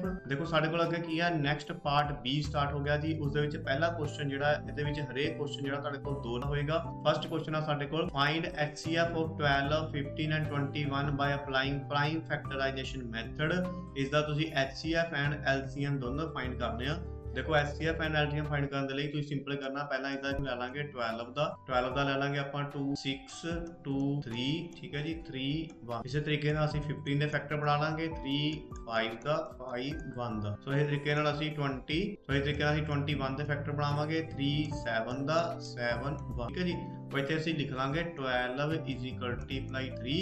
ਇਹ ਜਿਹੜਾ ਕੰਮ ਹੈ ਇਹ ਤੁਸੀਂ ਰਫ ਦੇ ਵਿੱਚ ਕਰਨਾ ਹੈ ਔਰ ਇੱਥੇ ਜਿਹੜਾ ਤੁਸੀਂ ਸਾਫ਼-ਸਾਫ਼ ਉਸ ਨੂੰ ਆਨਸਰ ਲਿਖ ਕੇ, ਠੀਕ ਹੈ ਜੀ। 15 ਦੇ ਲਿਖ ਲਾਂਗੇ ਇੱਥੇ 3 × 5 ਐਂਡ 21 ਦੇ ਲਿਖ ਲਾਂਗੇ 3 ਹੁਣ ਦੇਖੋ ਤਿੰਨਾਂ ਦੇ ਵਿੱਚੋਂ ਕੋਈ ਵੀ ਐਸਾ ਕਾਮਨ ਜਿਹੜਾ ਕੀ ਆ ਰਿਹਾ, ਉਹ ਕੀ ਆ ਰਿਹਾ, ਇਸ ਸਾਈਡ ਦੇਖੋ 3, ਇਸ ਦੇ ਵਿੱਚ ਵੀ 3 ਔਰ ਇਸ ਦੇ ਵਿੱਚ। ਇਹ ਕੀ ਹੋਗਾ ਸਾਡੇ ਕੋਲ, ਇਹ ਹੋਗਾ ਸਾਡੇ ਕੋਲ HCF3, ਠੀਕ ਹੈ ਜੀ। ਇਹ HCF ਹੋ ਗਿਆ। ਹੁਣ ਜਦੋਂ LCM ਕੱਢਣਾ ਹੈ ਤਾਂ LCM ਕੱਢਣ ਲਈ ਤੁਸੀਂ ਕੀ ਕਰਨਾ ਹੈ, ਤੁਸੀਂ ਜਿਹੜਾ HCF ਕੱਢਿਆ ਪਹਿਲਾਂ ਤੁਸੀਂ ਉਹ ਲਿਖ ਲੈਣਾ 3, ਫਿਰ ਮਲਟੀਪਲਾਈ, ਫਿਰ ਉੱਪਰ ਜੋ ਵੈਲਿਊਜ਼ ਬਾਕੀ ਰਹਿ ਗਈਆਂ ਦੇਖੋ ਇਹ 2 ਮਲਟੀਪਲਾਈ ਆ ਵਾਲਾ 2, ਠੀਕ ਹੈ ਜੀ, ਮਲਟੀਪਲਾਈ 5 ਮਲਟੀਪਲਾਈ 7, ਠੀਕ ਹੈ। ਇਹ ਤੁਸੀਂ ਲਿਖ ਲੈਣਾ। ਹੁਣ ਇਸ ਨੂੰ ਤੁਸੀਂ ਮਲਟੀਪਲਾਈ ਕਰਕੇ ਇਹਦਾ ਆਨਸਰ ਲਿਖ ਲੈਣਾ। ਤੁਸੀਂ ਇਹੀ ਧਿਆਨ ਰੱਖਣਾ ਬਸ ਵੀ ਜਿਹੜੀ ਪਹਿਲਾਂ ਅਸੀਂ ਵੈਲਿਊ ਕਾਮਨ ਕਰ ਚੁੱਕੇ ਆ ਉਹ ਨਹੀਂ ਲਿਖਣੀ ਇੱਥੇ ਦੁਬਾਰਾ, ਉਹਦਾ ਜਿਹੜਾ HCF ਵਾਲਾ ਆਨਸਰ ਹੈ ਉਹ ਹੀ ਲਿਖਣਾ, ਠੀਕ ਹੈ ਜੀ। ਹੁਣ ਅਸੀਂ ਮਲਟੀਪਲਾਈ ਕਰਾਂਗੇ 3 2 ਦਾ 6, 6 2 ਦਾ 12, 12 5 ਦਾ 60 ਐਂਡ 67 ਦਾ 420। ਸੋ LCM ਕੀ ਆ ਗਿਆ ਸਾਡੇ ਕੋਲ 4। ਫਿਫਥ ਕੁਐਸਚਨ ਹੈ ਸਾਡੇ ਕੋਲ x² - 2x - 8 ਇਸ ਦੀਆਂ ਜ਼ੀਰੋਜ਼ ਪਤਾ ਕਰਨੀਆਂ ਯਾਨੀ ਸਿਫਤਾਂ ਪਤਾ ਕਰਨੀਆਂ। ਦੇਖੋ ਇਸ ਨੂੰ ਬਹੁਤ ਹੀ ਸਿੰਪਲ ਮੈਥਡ ਨਾਲ ਤੁਹਾਨੂੰ ਮੈਂ ਕਰਾ ਦਿੰਦਾ ਅੱਜ, ਠੀਕ ਹੈ ਜੀ। ਤੁਸੀਂ ਕੀ ਕਰਨਾ, ਇਸ ਦੇ ਨਾਲ ਦੇਖੋ ਇਸ ਇਕੁਏਸ਼ਨ ਦੇ ਵਿੱਚ x ਦੇ ਨਾਲ ਕੀ ਲਿਖਣੀ ਤਾਂ 1, ਇਸ 1 ਨੂੰ ਤੁਸੀਂ ਲਾਸਟ ਆਇਲ ਦੇ ਨਾਲ ਮਲਟੀਪਲਾਈ ਕਰਨਾ ਹੈ। ਇੱਥੇ ਕੀ ਆ ਗਿਆ ਆਨਸਰ 8 ਔਰ ਤੁਸੀਂ ਇੱਥੇ ਲਿਖ ਲੈਣਾ ਫਟਾਫਟ 1 ਮਲਟੀਪਲਾਈ ਵੀ 1 ਨੂੰ ਕਿਸ ਨਾਲ ਮਲਟੀਪਲਾਈ ਕਰੀਏ = 8 ਆਨਸਰ ਆ ਜਾਏ ਤਾਂ 8, 2 ਨੂੰ ਕਿਸ ਨਾਲ ਕਰੀਏ ਨਾਲ 8, ਅੱਗੇ 3 ਨੂੰ ਟੇਬਲ ਚ ਆਉਂਦਾ ਨਹੀਂ, 4 ਨੂੰ ਕਿਸ ਨਾਲ ਕਰੀਏ 2 = 8, ਠੀਕ ਹੈ ਜੀ। ਇਸ ਤਰੀਕੇ ਨਾਲ ਤੁਸੀਂ ਫਟਾਫਟ ਟੇਬਲ ਲਿਖ ਲੈਣਾ, 2-3 ਸਟੈਪ ਅੱਗੇ ਜਾ ਕੇ ਲਿਖ ਲੈਣਾ। ਉਹ ਇੱਥੇ ਕੀ ਦੇਖਣਾ ਸੀ, ਇਹਨਾਂ ਵਿੱਚੋਂ ਉਹ ਡਿਜਿਟ ਫਾਈਂਡ ਆਊਟ ਕਰਨੇ ਆ ਜਿਹੜੇ ਲਿਖੇ ਹੋਏ ਨੇ, ਇਹਨਾਂ ਵਿੱਚ ਉਹ ਫਾਈਂਡ ਆਊਟ ਕਰਨੇ ਆ ਕਿ ਜਿਸ ਨੂੰ ਅਸੀਂ ਪਲੱਸ ਜਾਂ ਮਾਈਨਸ ਕਰਨ ਦੇ ਨਾਲ ਆਨਸਰ ਸਾਡੇ ਕੋਲ ਕੀ ਬਣ ਕੇ ਆ ਜਾਏ, ਜੋ ਇਹ ਸੈਂਟਰ ਦੇ ਵਿੱਚ, ਸੈਂਟਰ 'ਚ ਕੀ ਲਿਖਿਆ ਸਾਡੇ ਕੋਲ ਮਾਈਨਸ, ਠੀਕ ਹੈ, ਸਾਡੇ ਕੋਲ ਬਣਨਾ ਚਾਹੀਦਾ। ਹੁਣ ਤੁਹਾਨੂੰ ਪਤਾ ਹੈ ਕਿ 4 - 2 ਦਾ ਆਨਸਰ ਆਉਂਦਾ ਸਾਡੇ ਕੋਲ, ਪਰ ਸਾਨੂੰ ਕੀ ਚਾਹੀਦਾ ਇੱਥੇ ਦੇਖੋ ਮਾਈਨਸ, ਠੀਕ ਹੈ। ਪਰ -2 ਕਰਨ ਲਈ ਕੀ ਕਰੋਗੇ, ਤੁਸੀਂ ਵੱਡੇ ਅੱਗੇ ਸਾਈਨ ਲਗਾ ਦੋਗੇ ਮਾਈਨਸ ਦਾ ਐਂਡ ਛੋਟੇ ਅੱਗੇ ਲਗਾ ਦੋਗੇ ਪਲੱਸ = ਪਲੱਸ ਮਾਈਨਸ ਔਰ ਆਨਸਰ ਆ ਜਾਏਗਾ ਸਾਡੇ ਕੋਲ ਮਾਈਨਸ। ਸੋ ਇਹੀ ਜਿਹੜੇ ਫੈਕਟਰ ਨੇ ਤੁਸੀਂ ਇੱਥੇ ਪੁੱਟ ਕਰਨੇ ਆ ਔਰ ਪੁੱਟ ਕਰਨ ਲਈ ਕਰਨਾ ਕੀ ਆ, ਤੁਸੀਂ ਦੇਖੋ ਜਿਹੜਾ -4 ਹੈ ਇੱਥੇ ਲਗਾ ਕੇ ਜੋ ਵੀ ਇੱਥੇ x ਜਾਂ y ਦਿੱਤਾ ਹੋਇਆ ਉਸ ਦੇ ਨਾਲ, ਠੀਕ ਹੈ, x ਫਿਰ +2 ਫਿਰ x ਨਾਲ ਲਗਾ ਦੇਣਾ -8। ਦੇਖੋ ਅਸੀਂ ਕੀ ਕੀਤਾ ਇੱਥੇ, ਹੁਣ ਜੋ ਪਹਿਲਾਂ ਲਿਖਿਆ ਸੀ ਉਹਨੂੰ ਐਜ਼ ਇਟ ਇਜ਼ ਲਿਖ ਲਿਆ, ਲਾਸਟ ਵਾਲੇ ਨੂੰ ਵੀ ਐਜ਼ ਇਟ ਇਜ਼ ਲਿਖ ਲਿਆ। ਇਸ ਦੇ ਜਿਹੜੇ ਫੈਕਟਰ ਬਣ ਕੇ ਆਏ ਸੀਗੇ ਆਪਾਂ ਇੱਥੇ ਕੱਢੇ ਸੀਗੇ ਉਸ ਨੂੰ ਅਸੀਂ ਸੈਂਟਰ, ਠੀਕ ਹੈ। ਹੁਣ ਇਸ ਨੂੰ ਤੁਸੀਂ ਕਾਮਨ ਕਰ ਲੈਣਾ, ਇਹ ਦੋਨਾਂ ਚੋਂ ਪਹਿਲਾਂ ਕਾਮਨ ਕੱਢਣਾ। ਦੇਖੋ x² - 4x, x² ਦਾ मतलब ये x multiply x minus multiply x, minus तो लेफ्ट साइड एंड माइनस तो राइट साइड। कॉमन देख लेना की है, कॉमन साडे कोल x ते x देखना, x है जी, ਇੱਥੇ x ਬਾਹਰ ਕੱਢ ਲੈਣਾ। ਉਸ ਤੋਂ ਬਾਅਦ ਇਹ x ਹੈਗਾ ਨਹੀਂ ਹੈਗਾ तो इसका ਕੀ ਕਰਾਂਗੇ, तो ब्रैकेट स्टार्ट करांगे। x माइनस इस साइड ਕੀ ਰਹਿ ਗਿਆ ਸਾਡੇ ਕੋਲ x ਮਾਈਨਸ ਦੂਜੀ ਸਾਈਡ ਕੀ ਰਹਿ ਗਿਆ 4। तो इसी ब्रैकेट ਨੂੰ ਅਸੀਂ ਇੱਥੇ ਲਿਖ ਲੈਣਾ x। ਇਸੇ ਤਰੀਕੇ ਨਾਲ ਅਸੀਂ 2x - 8 ਇਸ ਦੇ ਵਿੱਚੋਂ ਕਾਮਨ ਕੱਢ ਲੈਣਾ। ਦੇਖੋ 2 × x ਮਾਈਨਸ ਇਸ ਦੇ ਫੈਕਟਰ ਬਣਾ ਲਾਂਗੇ 2 2 ਦਾ 4 4 2 ਦਾ 8, ਠੀਕ ਹੈ। ਹੁਣ ਦੇਖੋ ਇਹ 2 ਐਂਡ 2 ਇਹ ਕਾਮਨ ਆ ਗਿਆ ਔਰ x ਜਿਹੜਾ ਹੈ ਨਹੀਂ ਉਸ ਦਾ ਬ੍ਰੈਕਟ ਸਟਾਰਟ ਕੀਤੀ, ਮਾਈਨਸ ਸਾਈਡ ਕੀ ਰਹਿ ਗਿਆ x ਮਾਈਨਸ, ਹੁਣ ਇਹ 2 × 2 ਨੂੰ ਇੱਥੇ ਮਲਟੀਪਲਾਈ ਕਰਕੇ ਇੱਥੇ ਆਨਸਰ ਲਿਖ ਲਾਂਗੇ 4। तो ਇੱਥੇ ਬ੍ਰੈਕਟ ਪੁੱਟ ਕਰ ਦਾਂਗੇ 2x - 4, ਠੀਕ ਹੈ ਜੀ। तो ਇੱਥੇ ਕੀ ਤੁਸੀਂ ਧਿਆਨ ਰੱਖਣਾ ਹੈ, ਜਿਹੜੀ ਇਹ ਬ੍ਰੈਕਟ ਹੈ ਇਹ ਹਮੇਸ਼ਾ ਜਿਹੜੀਆਂ ਇਹ ਦੋ ਬ੍ਰੈਕਟਾਂ ਨੇ ਇਹ ਹਮੇਸ਼ਾ ਜਿਹੜੀਆਂ ਤੁਹਾਡੇ ਕੋਲ ਸੇਮ ਆਣੀ ਚਾਹੀਦੀਆਂ, ਠੀਕ ਹੈ। ਤੁਸੀਂ ਇਹ ਧਿਆਨ ਰੱਖੋ ਔਰ ਇਸ ਕੁਐਸਚਨ ਤੁਸੀਂ ਆਪਣੇ ਆਪ ਚੈੱਕ ਵੀ ਕਰ ਸਕਦੇ ਹੋ ਕਿਵੇਂ। ਦੇਖੋ x ਨੂੰ x ਨਾਲ ਮਲਟੀਪਲਾਈ ਕੀਤਾ ਕੀ ਬਣ ਜਾਊਗਾ ਸਾਡੇ ਕੋਲ x², ਫਿਰ x ਨੂੰ 4 ਨਾਲ ਕੀਤਾ ਕੀ ਬਣ ਗਿਆ 4x, ਆ ਮਾਈਨਸ ਵਾਲਾ ਸਾਈਨ ਵਿੱਚ ਲਗਾਤਾ। ਉਹ ਜਿਹੜੀ ਇਕੁਏਸ਼ਨ ਬਣ ਕੇ ਆਊਗੀ ਤੁਹਾਡੇ ਕੋਲ ਸੇਮ ਆਈ ਚੀਜ਼ ਉੱਪਰ ਲਿਖੀ ਹੋਊਗੀ, ਇਹੀ ਚੀਜ਼ ਬਣਨੀ ਚਾਹੀਦੀ, ਠੀਕ ਹੈ। ਹੁਣ ਤੁਸੀਂ ਕਰਨਾ, ਹੁਣ ਜਿਹੜੇ ਬਾਹਰ ਲਿਖੇ ਹੋਏ ਨੇ x ਐਂਡ 2, ਠੀਕ ਹੈ, ਇਸ ਨੂੰ ਤੁਸੀਂ x ਫਿਰ ਇਹ 2 ਦੇ ਅੱਗੇ ਕਿਹੜਾ ਸਾਈਨ ਹੈ, ਕੁਝ ਨਹੀਂ ਤਾਂ ਅਸੀਂ ਪਲੱਸ ਦਾ ਲਗਾਵਾਂਗੇ, ਪਲੱਸ ਇਸ ਨੂੰ ਇੱਕ ਬ੍ਰੈਕਟ 'ਚ ਬੰਦ ਕਰ ਦੇਣਾ ਐਂਡ ਇਹ x - 4 x - 4 ਇੱਕੋ ਬ੍ਰੈਕਟ ਹੈ, ਸੇਮ ਬ੍ਰੈਕਟ ਹੈ, ਇਸ ਨੂੰ ਅਸੀਂ ਇੱਕ ਵਾਰੀ ਲਿਖ ਲੈਣਾ x - ਠੀਕ ਹੈ। ਹੁਣ ਨੀਚੇ ਜਦੋਂ ਅਸੀਂ 0 ਕੱਢਣੀ ਆ ਫਿਰ ਤੁਸੀਂ ਕੀ ਕਰਨਾ ਹੈ x + 2 = 0 x - 4, ਠੀਕ ਹੈ ਜੀ। ਹੁਣ x ਪਲੱਸ ਹੁਣੇ 2 ਨੂੰ ਤੁਸੀਂ ਦੂਜੀ ਸਾਈਡ ਲੈ ਕੇ ਜਗਾਉਣਾ ਹੈ, ਕੀ ਹੋ ਜਾਏਗਾ ਪਲੱਸ ਦੀ ਜਾ ਕੇ ਉੱਥੇ ਕੀ ਹੋ ਜਾਏਗਾ -2 ਐਂਡ x = 4, ਠੀਕ ਹੈ ਜੀ। ਹੁਣ ਇਹ ਜੀ ਕੀ ਆ ਗਈਆਂ ਜ਼ੀਰੋਸ ਆ ਗਈਆਂ, ਇਹੀ ਇਸ ਦਾ ਆਨਸਰ। 6th ਕੁਐਸਚਨ ਆ ਸਾਡੇ ਕੋਲ, solve the pair of linear equation 3x + y = 10 2x - 2y = ਠੀਕ ਹੈ ਜੀ। ਤਾਂ ਦੇਖੋ ਸਭ ਤੋਂ ਪਹਿਲਾਂ ਅਸੀਂ ਇਕੁਏਸ਼ਨ ਲਿਖ ਲੈਂਦੇ ਆ 3x + y = 10 2x - 2y = ਇਸ ਕੁਐਸਚਨ ਨੂੰ ਮੈਂ ਤੁਹਾਨੂੰ ਪਹਿਲਾਂ ਵੀ ਸਮਝਾਇਆ, ਜਿਹੜੇ ਪਹਿਲਾਂ ਪਿੱਛੇ ਕੁਐਸਚਨ ਆਇਆ ਕਿ ਤੁਸੀਂ ਇਸ ਨੂੰ ਦੋ ਤਰੀਕਿਆਂ ਨਾਲ ਕਰ ਸਕਦੇ ਹੋ, ਐਲੀਮੀਨੇਸ਼ਨ ਐਂਡ ਸਬਸਟੀਟਿਊਟ, ਠੀਕ ਹੈ ਜੀ। ਤੁਹਾਨੂੰ ਜਿਹੜਾ ਵੀ ਤਰੀਕਾ ਸੌਖਾ ਲੱਗਦਾ ਤੁਸੀਂ ਉਹ ਕਰ ਸਕਦੇ ਹੋ। ਇੱਥੇ ਪਰ ਅਸੀਂ ਹੁਣ ਇਸ ਨੂੰ ਐਲੀਮੀਨੇਸ਼ਨ ਨਾਲ ਕਰਾਂਗੇ ਕਿਉਂਕਿ ਥੋੜਾ ਜਿਹਾ ਵੱਡਾ ਆ ਗਿਆ। तो इसनूं करन लई तुहानूं पता ही है की करांगे, पहला असीं नीचे वाली इक्वेशन नूं उपर वाले नाल मल्टीप्लाई कर दांगे, जिस तरह 2 है इसनूं उपर वाली इक्वेशन नूं सारे दे नाल 2 नाल मल्टीप्लाई कर दांगे, ठीक है जी। और नीचे वाली इक्वेशन नूं जो उपर लिखिआ है 3 इसनूं इस सारी इक्वेशन दे नाल 2x 9y इज इक्वल, ठीक है जी, 2 3 दा 6x प्लस फिर 2 नूं 4 दे नाल 4 दा 8y इज इक्वल टू 10 दा t, फिर 3 2 दा 6 फिर 3 2 दा 6y, साइन की है माइनस दा वो लगाना है, ठीक है। लाइन मार के नीचे ਇਹਦੇ साइन चेंज कर देंगे, इसका प्लस बन जाएगा, ठीक है, इतने माइनस बन जाएगा, एक खत्म हो गया।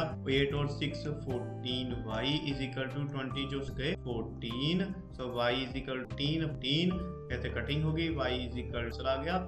हुणे y ਦੀ ਵੈਲਿਊ ਨੂੰ ਤੁਸੀਂ ਕਿਸੇ ਵੀ ਇਕੁਏਸ਼ਨ ਦੇ ਵਿੱਚ ਕਰ ਸਕਦੇ ਹੋ। y ਇਕੁਏਸ਼ਨ ਫਸਟ, ਠੀਕ ਹੈ, ਅਸੀਂ ਫਸਟ ਪੁੱਟ ਕਰ ਦਾਂਗੇ 3x 4y is 10, ਠੀਕ ਹੈ ਜੀ। 3x 4 y the value 1 is equal to 10, 3x 4 is equal to 10, 3x is equal to 10 minus 4 side ला जाएंगे, ठीक है जी। तो की आ जाएगा साडे 3x is equal 6, तो 3 फिर ये जड़ा इत्थे की लिखांगे x is equal to 6 upon 3, ठीक है जी। 3 की वैल्यू नीचे चल जाएगी तो कटिंग हो जाएगी, 3 2 दा 6, तो x की वैल्यू की आ गई साडे कोल 2x। तो ये साडी जेहड़ी लीनियर इक्वेशन आ वो सॉल्व हो। नेक्स्ट 7 क्वेश्चन है साडे कोल, a 15 meter high tower cast a shadow 24 meter long at a certain time, ठीक है जी। कहंदा एक 15 मीटर जेहड़ा हैगा उच्चा टावर है, ठीक है, शैडो जेहड़ा परछावां पा रहा है 24 मीटर लॉन्ग। देखो ये साडे कोल मैं दिया जेहड़ा है लंबा और ये जी 20 मीटर जो आ रहा है।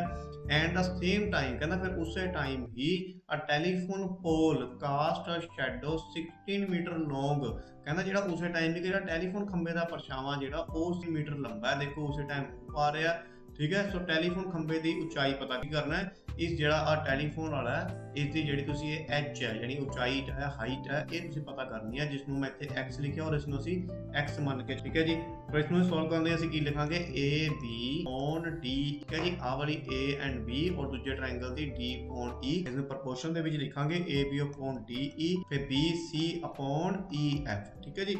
हुण ए बी की वैल्यू की है साडे कोल 15, डी ई की वैल्यू एक्स दी हुई है, बी सी की वैल्यू 24 एंड ई एफ की वैल्यू 16। इसनों असीं क्रॉस मल्टीप्लाई करांगे, ठीक है जी। 15 multiply 16 is equal to x, 15 ਨੂੰ 16 ਨਾਲ ਮਲਟੀਪਲਾਈ ਕੀਤਾ ਤਾਂ ਆਨਸਰ ਕੀ ਆ ਗਿਆ ਸਾਡੇ ਕੋਲ, ਮੈਥਡ ਕਰਾਂਗੇ 15 multiply 16 upon 24 is equal to x, ਕਿਉਂਕਿ ਜਿਹੜਾ ਮਲਟੀਪਲਾਈ ਦੇ ਵਿੱਚ ਜਿਹੜੀ ਵੈਲਿਊ ਹੁੰਦੀ ਆ ਜਦੋਂ ਦੂਜੀ ਸਾਈਡ ਜਾਂਦੀ ਹੈ ਉਹ ਕੀ ਹੁੰਦੀ ਹੈ ਨੀचे ਚਲੇ। तो इधर ਅਸੀਂ ਕਟਿੰग ਕਰ ਦਾਂਗੇ 8 2 ਦਾ 8 3 ਦਾ और नीचे 3 आ गया, फिर 3 डी 15 कितने आया 5 थे 5 बाई 2 एक ही आ गया साढ़े को 10, सो x इज इक्वल 10 यानी h ਜਿਹੜੀ ਆ ਗਈ ਉਹ 10 मीटर हाइट। नेक्स्ट 8 क्वेश्चन है साढ़े को, find the distance between the point 2 3 and 4 1, ठीक, डिस्टेंस फाइंड करना है। तो ये देखो ये साढ़े को लिखा हुआ है डिस्टेंस का फार्मूला, ठीक है जी।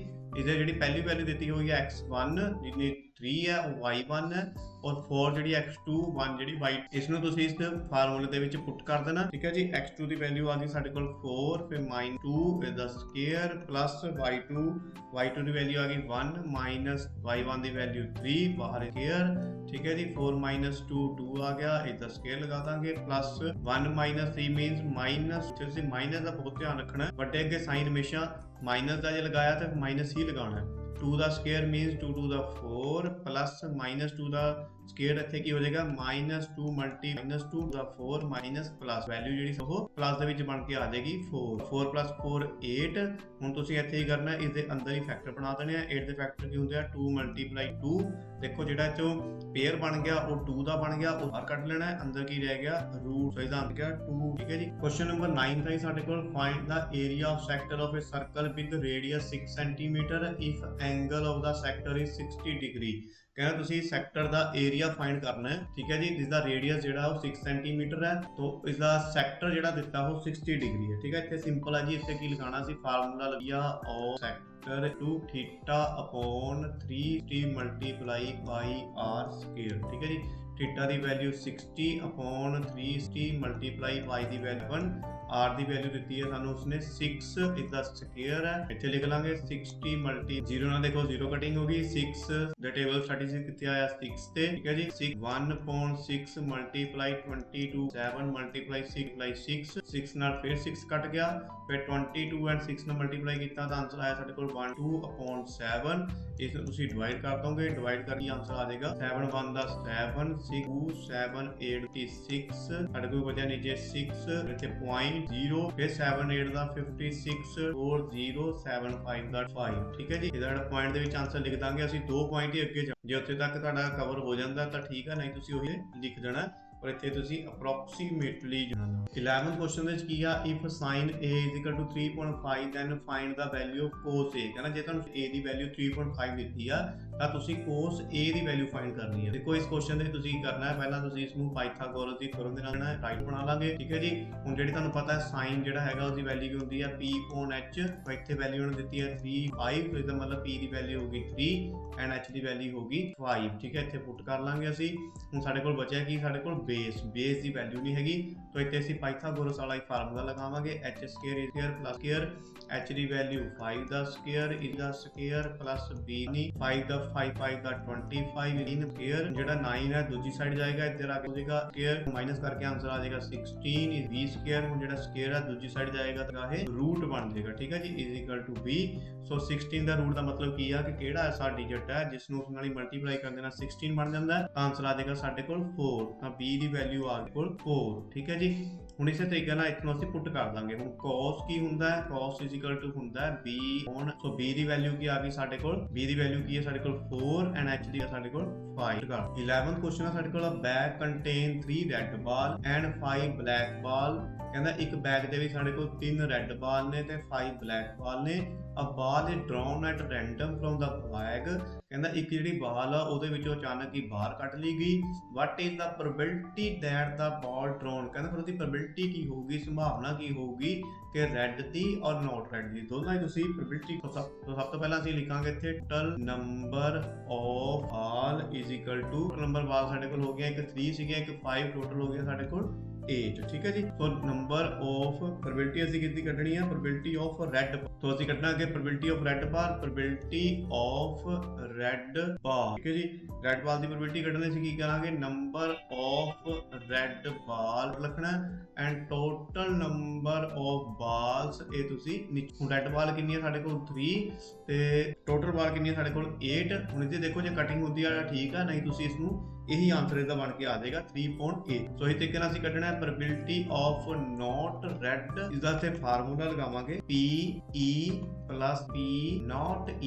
not E ਦੇ ਲਈ ਕਿੰਨਾ ਉੱਪਰ ਅਸੀਂ ਇਸ ਤਰ੍ਹਾਂ ਬਾਹਰ ਲਗਾ ਦਿੰਦੇ ਹਾਂ, ਇਸ ਨੂੰ ਅਸੀਂ ਕਹਿ ਦਿੰਦੇ ਹਾਂ not E, ਠੀਕ ਹੈ ਨਾ। ਸੋ PE ਮੰਨ ਲਓ ਕਿ ਜਿਹੜੀ ਵੈਲਿਊ ਅਸੀਂ ਕੱਢੀ probability the 3.8 plus P not E = 1। ਹੁਣ P not E ਇਸੇ ਸਾਈਡ = 1।